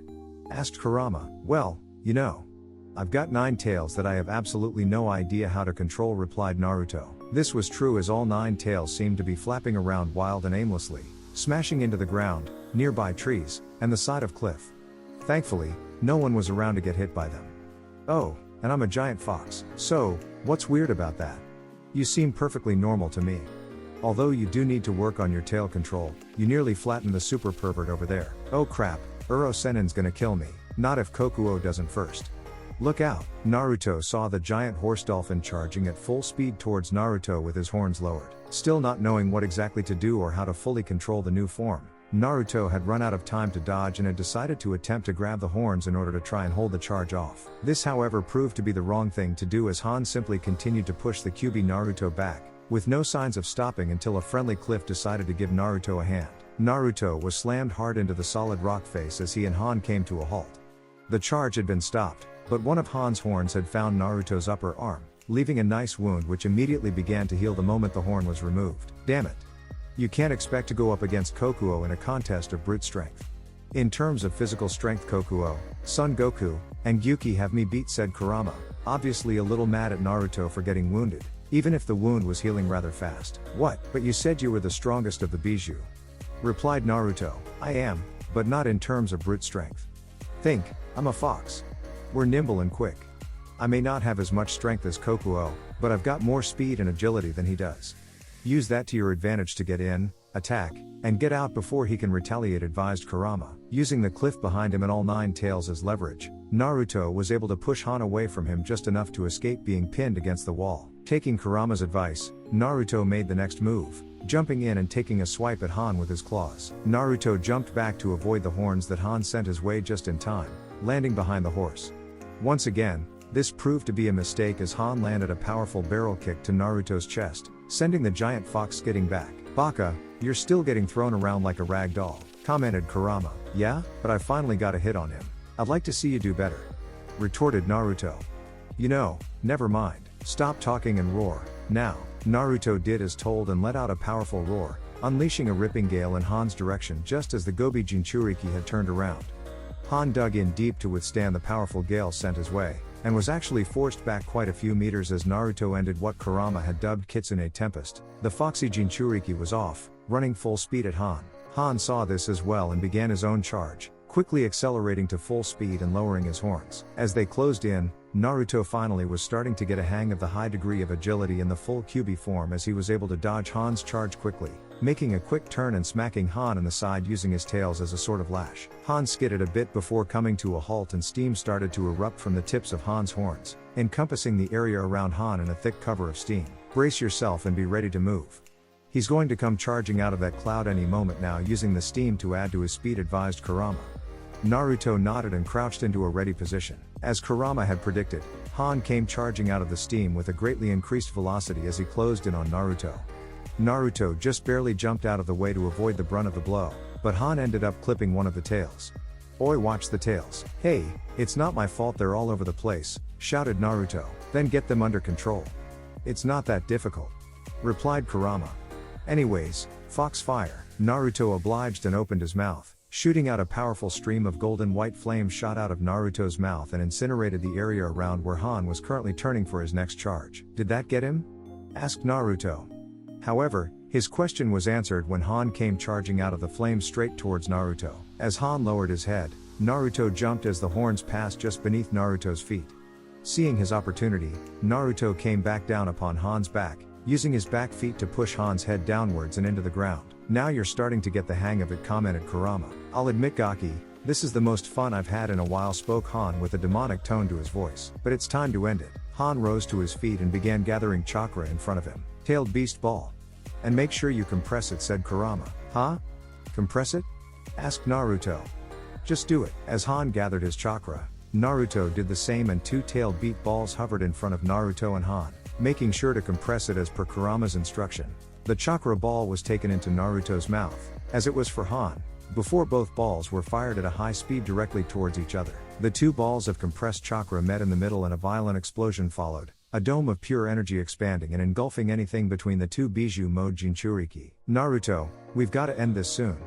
With this being your first full transformation, we can't maintain this form for much longer. Maybe a few minutes more at best, said Kurama. What? And you're just telling me this now? Replied Naruto, and why are you just sitting around? Shaking his head at Kurama's constant complaining, Naruto made his way, dashing across the newly formed crater in the landscape. Han had done the same thing and was now charging down the slope of the crater as well, using gravity to add to his momentum. While on the run, both Naruto and Han charged up a few less powerful tailed beast balls and sent them flying towards each other. Explosions ricochet through the air as many of those chakra balls impacted with one another, while the rest were either dodged or just flat out missed.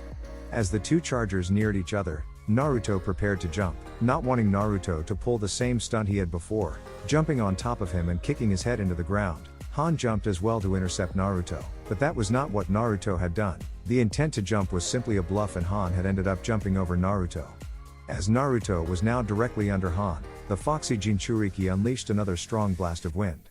Having nothing to anchor himself with, Han was sent flying in an unstable flight and crashed into the ground. As Naruto prepared to make what was likely to be his last move in Kyuubi mode before Kurama said that he would have to rest a bit before being able to enter the full Kyuubi form, his attack was halted as a familiar voice called out, summoning Jutsu, Food Cart Destroyer. At this time, Naruto jumped back just in time to avoid Gamahiro, who had come crashing down upon Han, pinning the Gobi mode Jinchuriki to the ground. "Uro Senin?" asked Naruto, his voice also a combination of his own and the Kyuubi's. "That you in there, Naruto?" called out Jiraiya. Naruto nodded his large fox head before the full Kyuubi form began to recede, the time limit having expired as Jiraiya jumped down from Gamahiro's head to catch an exhausted Naruto, now back in his original form. "Hey, how do you like that, Uro Senin?" asked Naruto. "Damn it Gaki, you've gotta watch where you're throwing those tails around in that form. You nearly hit me," complained Jiraiya. "Hey, don't blame me. It's Kurama's fault for not telling me how to control them," retorted Naruto. "Speaking of which, you and I've got a lot of work to do once you're recovered," replied Kurama. Naruto sighed, realizing that he was probably in for another boot camp, Kyuubi style. It was then that they heard Han speak. "If you're here, then that means they're dead, right?" asked a still Gobi mode Han. "Yeah, that Baku guy blew them all up trying to get me," said Jiraiya. "He always was an idiot," said Han as the Gobi form receded to reveal a battered Han who crawled out from underneath Gamahiro. "If they're dead then there's no reason to continue this fight. If you think I'm just going to hand over Naruto, then you're just as idiotic as that Baku guy," replied Jiraiya. "No, it means I can finally use that as an excuse to get the hell out of Iwa," said Han as he looked over at Naruto. "I'd imagine the kid knows what it's like to be singled out and tormented for something out of his control. I took on this mission as a way to get out of Iwa, but I knew they had no intention of allowing me to leave quietly. I knew that upon arriving back in Iwa with the blonde brat, that I would be killed and Kokuo transferred to someone they could control. At least this way, I can die without Iwa getting their dirty hands on him." "What? So you're just going to give up?" asked Naruto. People like this, who just wanted to give up and take the easy way out, always did get on the blonde's nerves. "Not exactly. As of now, Han of Iwagakure no Sato is officially dead. I'm just Han now," said Han. "So you're just going to leave?" asked Jiraiya. Han nodded. "We're far enough from Iwa that I can slip away without setting off any alarm. All I wanted was to just get away from Iwa. I don't want any of those bastards ordering me around and then thinking they can walk over me. I have no love for Iwa and I'd be better off without them." "I see, so you're going to use this to fake your death and just go," said Jiraiya. Han nodded. "Hey look, I know you hate Iwa and all, but why don't you come back to Konoha? I'm sure I could talk to Bakken, and she could do something for you," suggested Naruto, earning a facepalm out of Kurama. "Hey, such a naive and innocent brat. You could never understand. Even if I were to come back to Konoha, I would never find peace. People all around the 5 great nations hate me for what Iwa made me do, and to be completely honest I hate the whole village system as it is," said Han. "Those who believe that peace will come to the shinobi world are fools." "Kokuo, can you hear me?" called out Kurama, forming a mental link between himself and his brother. "It's been a while," Kurama replied Kokuo. "Honestly, I'm surprised to see you here, let alone you actually working with your vessel. Seeing as how exhausted he looks, I take it that was his first transformation?" "Yeah, we've actually been on good terms for a while, although getting my tail hurt like that is making me reconsider.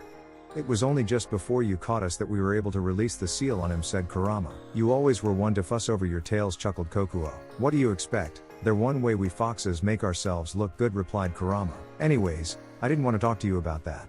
There's a storm coming. A group of powerful individuals is coming after us for a reason I don't even know. All I do know is that their intentions can't be good. You should try to convince your host to come back and give us a hand when it hits.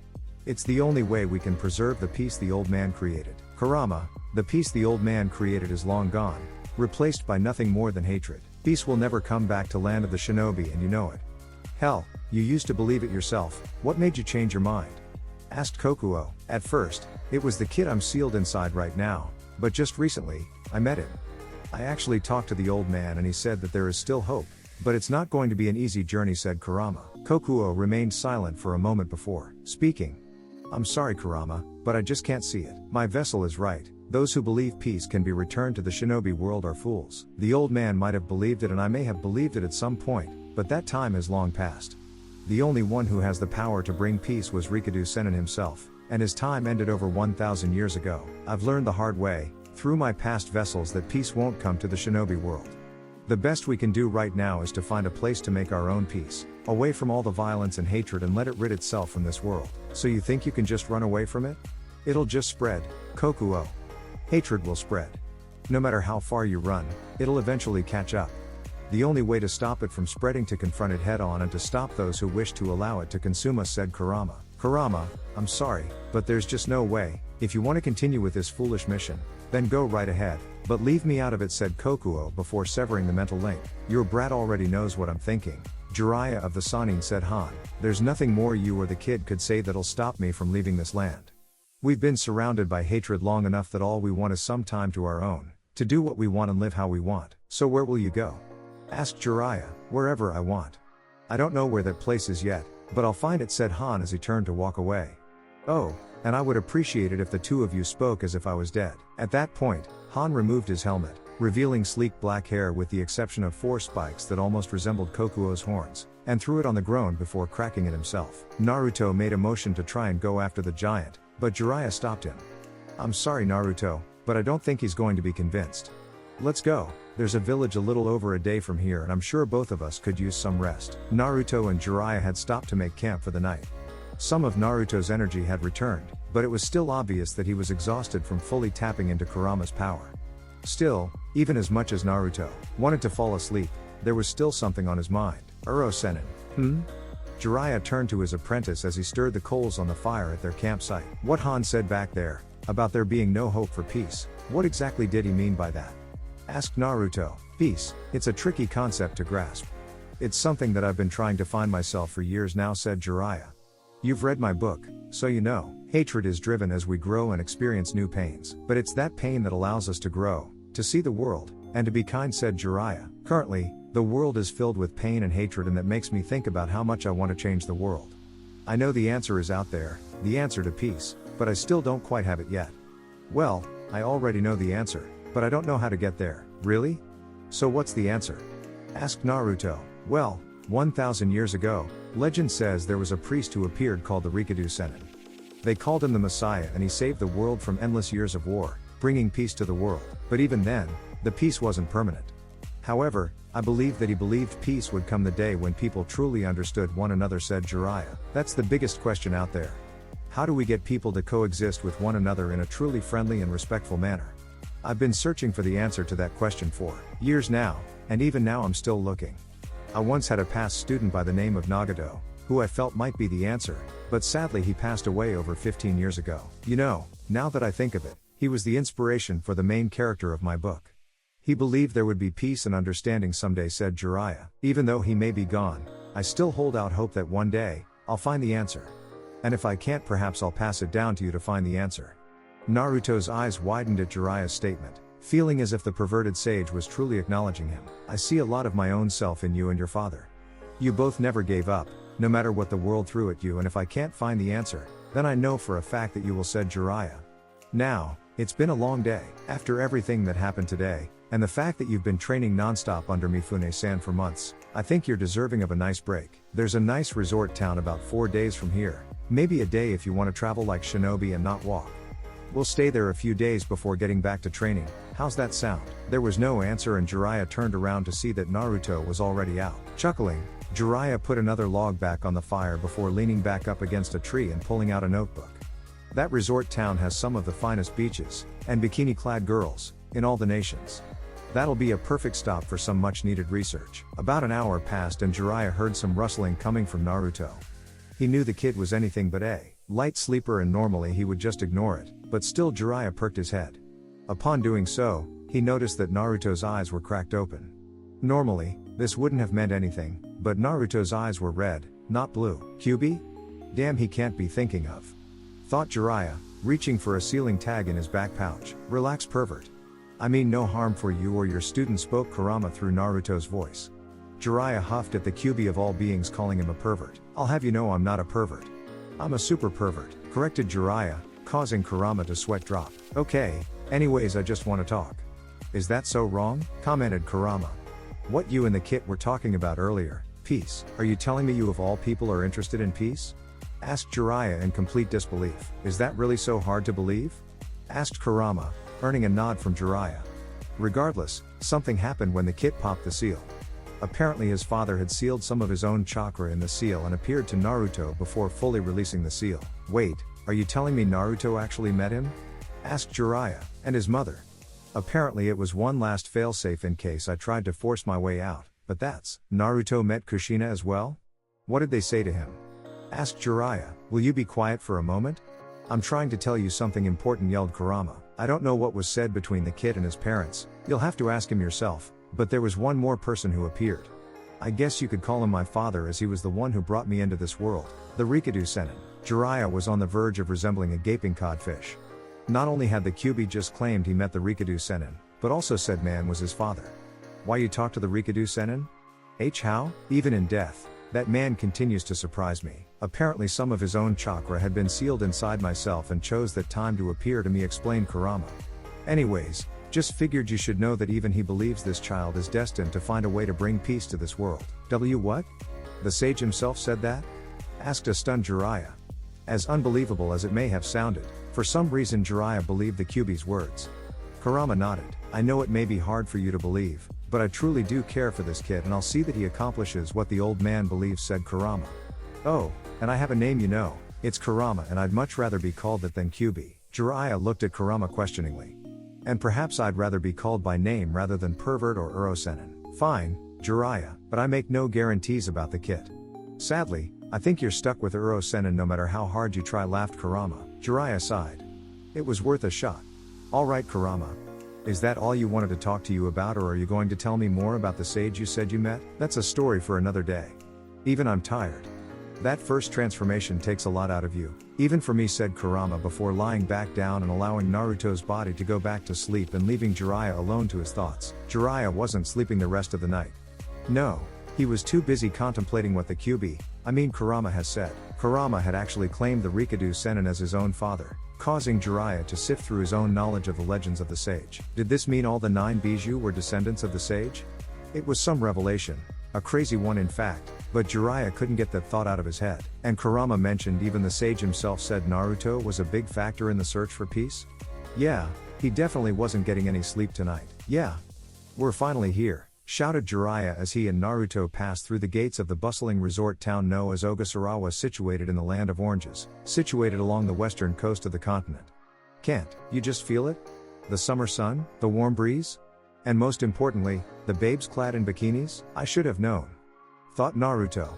It was only a matter of seconds before Naruto was looking for a hotel while Jiraiya went to scope out possible sources of entertainment. The inn that Naruto had checked them into was a rather nice place, and they just happened to get a room with a view overlooking the beaches, which Naruto would soon be regretting. Although he did have to admit that the place was nice and even he could have some fun here over the next couple of days before getting back into the full swing of training. Speaking of which, Naruto was now trembling at the thought, as Kurama had mentioned that he'd be taking over Naruto's training for a little bit to get the blonde used to using the full power of Kyuubi mode. Yeah, Naruto was going to enjoy these last few days of relaxation even if it killed him. The following day saw Naruto enjoying the sun and the ocean out on the beach, something he had been dying to do forever now. This was actually the first time he ever got to cut loose and enjoy something like this for once. Perhaps the closest he had gotten to being able to go swimming in the ocean was back in the wave, but he was stuck doing physical labor with his clones and helping Tazuna finish the bridge. Oi Naruto, come over here for a moment, called out Jiraiya. Currently, the Toad Sage was lounging underneath a beach umbrella reading a book. However, Naruto knew better. Currently, Jiraiya had his wandering eyes hidden by said book as to not draw any attention to himself while he fully examined some of the women at the beach. It also didn't help the pervy sage that Naruto knew the book he had his nose buried in was the same notebook he used to scribe ideas for the Icha Icha series. What's up, Uro-sennin? Asked Naruto. Will you stop calling me that? Asked a flustered Jiraiya. I'll stop calling you that when you stop being a pervert, replied Naruto. That aside, there's something real important I want to teach you, said Jiraiya. As excited as I am that you actually want to teach me, I thought we were on vacation, replied Naruto. Well, this is actually something that's best learned while just sitting back and relaxing, so pull up a chair, commented Jiraiya. Naruto immediately knew he was going to regret this as he pulled a beach chair next to Jiraiya. Now, what do you know about sizes? Asked Jiraiya. Sizes? Naruto asked in confusion. Yeah, you know sizes of women, replied Jiraiya, making the outline of a woman's breasts with his hand. Naruto immediately went red. I mean, check out the cutie playing volleyball in the yellow bikini. I'd say she'd be a C, and with a nice figure to boot as well. Now check out the brunette by the ice cream bar. She may be a bit smaller, probably a B, but she's got a pretty fine ass. What the hell, you pervert?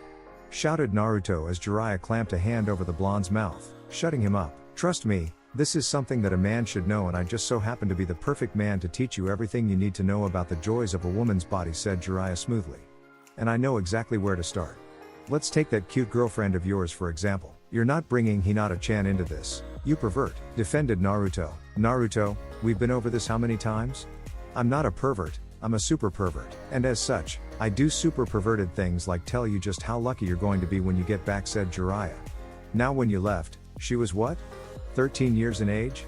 For someone who's already a B in terms of breast size, that's pretty damn impressive. I don't want to hear this, said Naruto as he tried to drown out the perverted thoughts about Hinata. Now, you see that pretty babe sunbathing over there? Said Jiraiya, pointing to a young woman with ling black hair and wearing a red bikini and a rather busty chest. That's what a D looks like, and I wouldn't be surprised if that was Hinata by the time you got home or maybe sometime in the near future after you got back. As Jiraiya said that, Naruto immediately stopped resisting. Of course it didn't help that Kurama wasn't helping the blonde boy at all. In fact, he was helping the blonde's inner pervert. You see, ever since the seal had been removed, Kurama had been able to project images and thoughts into Naruto's head. Not like he was trying to manipulate his vessel, but enough to show the blonde a picture. And right now, he had just taken the image of that woman with a D-cup bust and curvy yet trim figure, and basically put Hinata's head on the body, trying to portray what Hinata would look like in a few years. Jiraiya instantly knew he had the boy in his perverted grasps when he saw a stream of red come from his student's nose. So are you interested in what I have to offer? Very slightly, Naruto's head nodded. Good, my young apprentice. When I'm done with you, you'll be able to tell me the measurements, and not just bust size, of any woman you see, and only the baggiest clothes will obscure your senses, said Jiraiya. Now, the first thing I will teach you about the ways of the perv is to be discreet. So wipe that blood off your face and pull out a book or something. Back in Konoha, Tsunade was sitting at her desk making her way thought the mountain of paperwork. If only there was a way to make like 2 or 3 of her, then she could get through the paperwork like it was nothing. But alas, she had found herself unable to find a way to duplicate herself and was condemned to the nightmare of Hokages. Oh, cheer up, Tsunade-sama, said Shizune, trying to make it so her master wouldn't throw a fit about the never-ending stack of paperwork, for the 7th time that day. As Tsunade took a sip of her tea, her fist instinctively clenched, shattering the cup. Tsunade-sama! Screamed Shizune. Shizune, I've got a bad feeling, Tsunade said as she racked her knuckles. My womanly senses are telling me that pervert of a teammate of mine's going to be so dead when he comes back. Shizune could only help but gulp as Tsunade glared at no one in particular. With Naruto and Jiraiya, it was late in the evening and Naruto and Jiraiya had returned to the village to get food. Presently, they found themselves at one of the local bars where master and student were sitting inside one of the booths. It had been a good day for Jiraiya, as not only had he gotten a good number of ideas for his next book, Icha Tactics, but he had also succeeded in teaching his students some valuable skills in reading women. It was then that Jiraiya felt a chill run down his spine as he suddenly got a bad feeling about something, like someone was going to beat him to death one day, but he just shrugged it off. Now, this skill may not apply as much to you seeing as you've already got a girl, but it can still come in handy, and that's picking up and chatting to women at the bar, said Jiraiya. What you've first got to do is scope out what you have to work with. Once you have your target in sight, then you got to figure out what kind of woman she is. Is she the one that will cut loose without much of a push, or is it going to take a little bit of effort to get in there? Probably one of the best ways to loosen up a woman is with a drink and a harming conversation. If everything goes smoothly, then you're in for a good night. Naruto's sweat dropped at this. The pervert was just looking for an excuse to get lucky for the night and pass it off to Naruto as a sort of training. Jiraiya's first attempt at getting lucky failed miserably, and Naruto figured it was best to just finish his meal and leave before his perverted sensei did anything too embarrassing. Simply walking around town was a pleasant feeling. By now, it was midsummer and there was a cool coastal breeze coming of the ocean to make it so that the warm summer night wasn't sweltering hot like it should have been. Naruto's little walk eventually took him to the top of a cliff that jutted out into the ocean, giving Naruto a good view of the town and its evening light. You know, this place is actually pretty nice. When Bakken finally gives me some vacation time when I get back, I need to find some way to bring Hinata-chan here, thought Naruto. Just admit it, you want to see her in a bikini, replied Kurama. I do not. What are you talking about, you Arakitsune? Objected Naruto. I know you do. That's one of the benefits of not having this seal on anymore, is that unless you specifically keep your thoughts away from me, I know exactly what you're thinking. In particular, a certain midnight blue-haired girl in a light violet bikini, showing off the insanely hot body that she's grown into over the past few years. Your perverted teacher's right when he said that you're lucky if she turns out like I think she is. I mean, did you see the picture of her mother? I may not be human, but even I think that woman was pretty hot, commented Kurama. I don't want to hear it, shouted Naruto, trying to drown out Kurama's teasing. A few moments of silence filled their conversation before Naruto spoke again, fiddling with his fingers in a very Hinata-esque fashion. Do you really think she's going to turn out like that? Oh, that's a minimum. I wouldn't be surprised if she'd turn out to be even more of a babe than that teased Kurama. Blood began trickling out of Naruto's nose as the perverted thoughts that were associated with guys his age flooded his mind, along with the laughter of a certain perverted fox. "Hey Kurama, what was she like?" asked Naruto, turning the conversation back on his tenant. "Who are you talking about?" replied Kurama, trying to avoid the subject. "You know who I'm talking about. You were the one who told me you could tell what I was thinking unless I specifically tried to block it out," replied Naruto. "Back in Uzu, you said you had a girl or vixen, I guess. What was she like?" "It's not something I really want to talk about," Kit replied Kurama. "Are you really going to keep that bottled up?" asked Naruto. Kurama remained silent. "Look, I'd imagine it's hard, especially if you really did love her, but I've been reading up on a few things and I think you know what it is I'm talking about. You've just been trying to block those thoughts out of your head." "Naruto, just stop," roared Kurama. "No. You need to hear this, not just mope around like nothing's going to happen. One of those 5 sealing scrolls that I found is on demonic containment seals, kind of like the one that's sealing you into me. According to that scroll, a seal used to seal a demon within an object is not strong enough to actually kill a demon. Maybe only weaken them if something goes wrong. I also know that there has to be some sort of medium for the sealing, such as an altar or shrine for the demonic chakra or essence to pass through," said Naruto. "My theory is this: what if she's still alive, but got weakened by the sealing and instead was sealing inside the medium? And what would make you think that?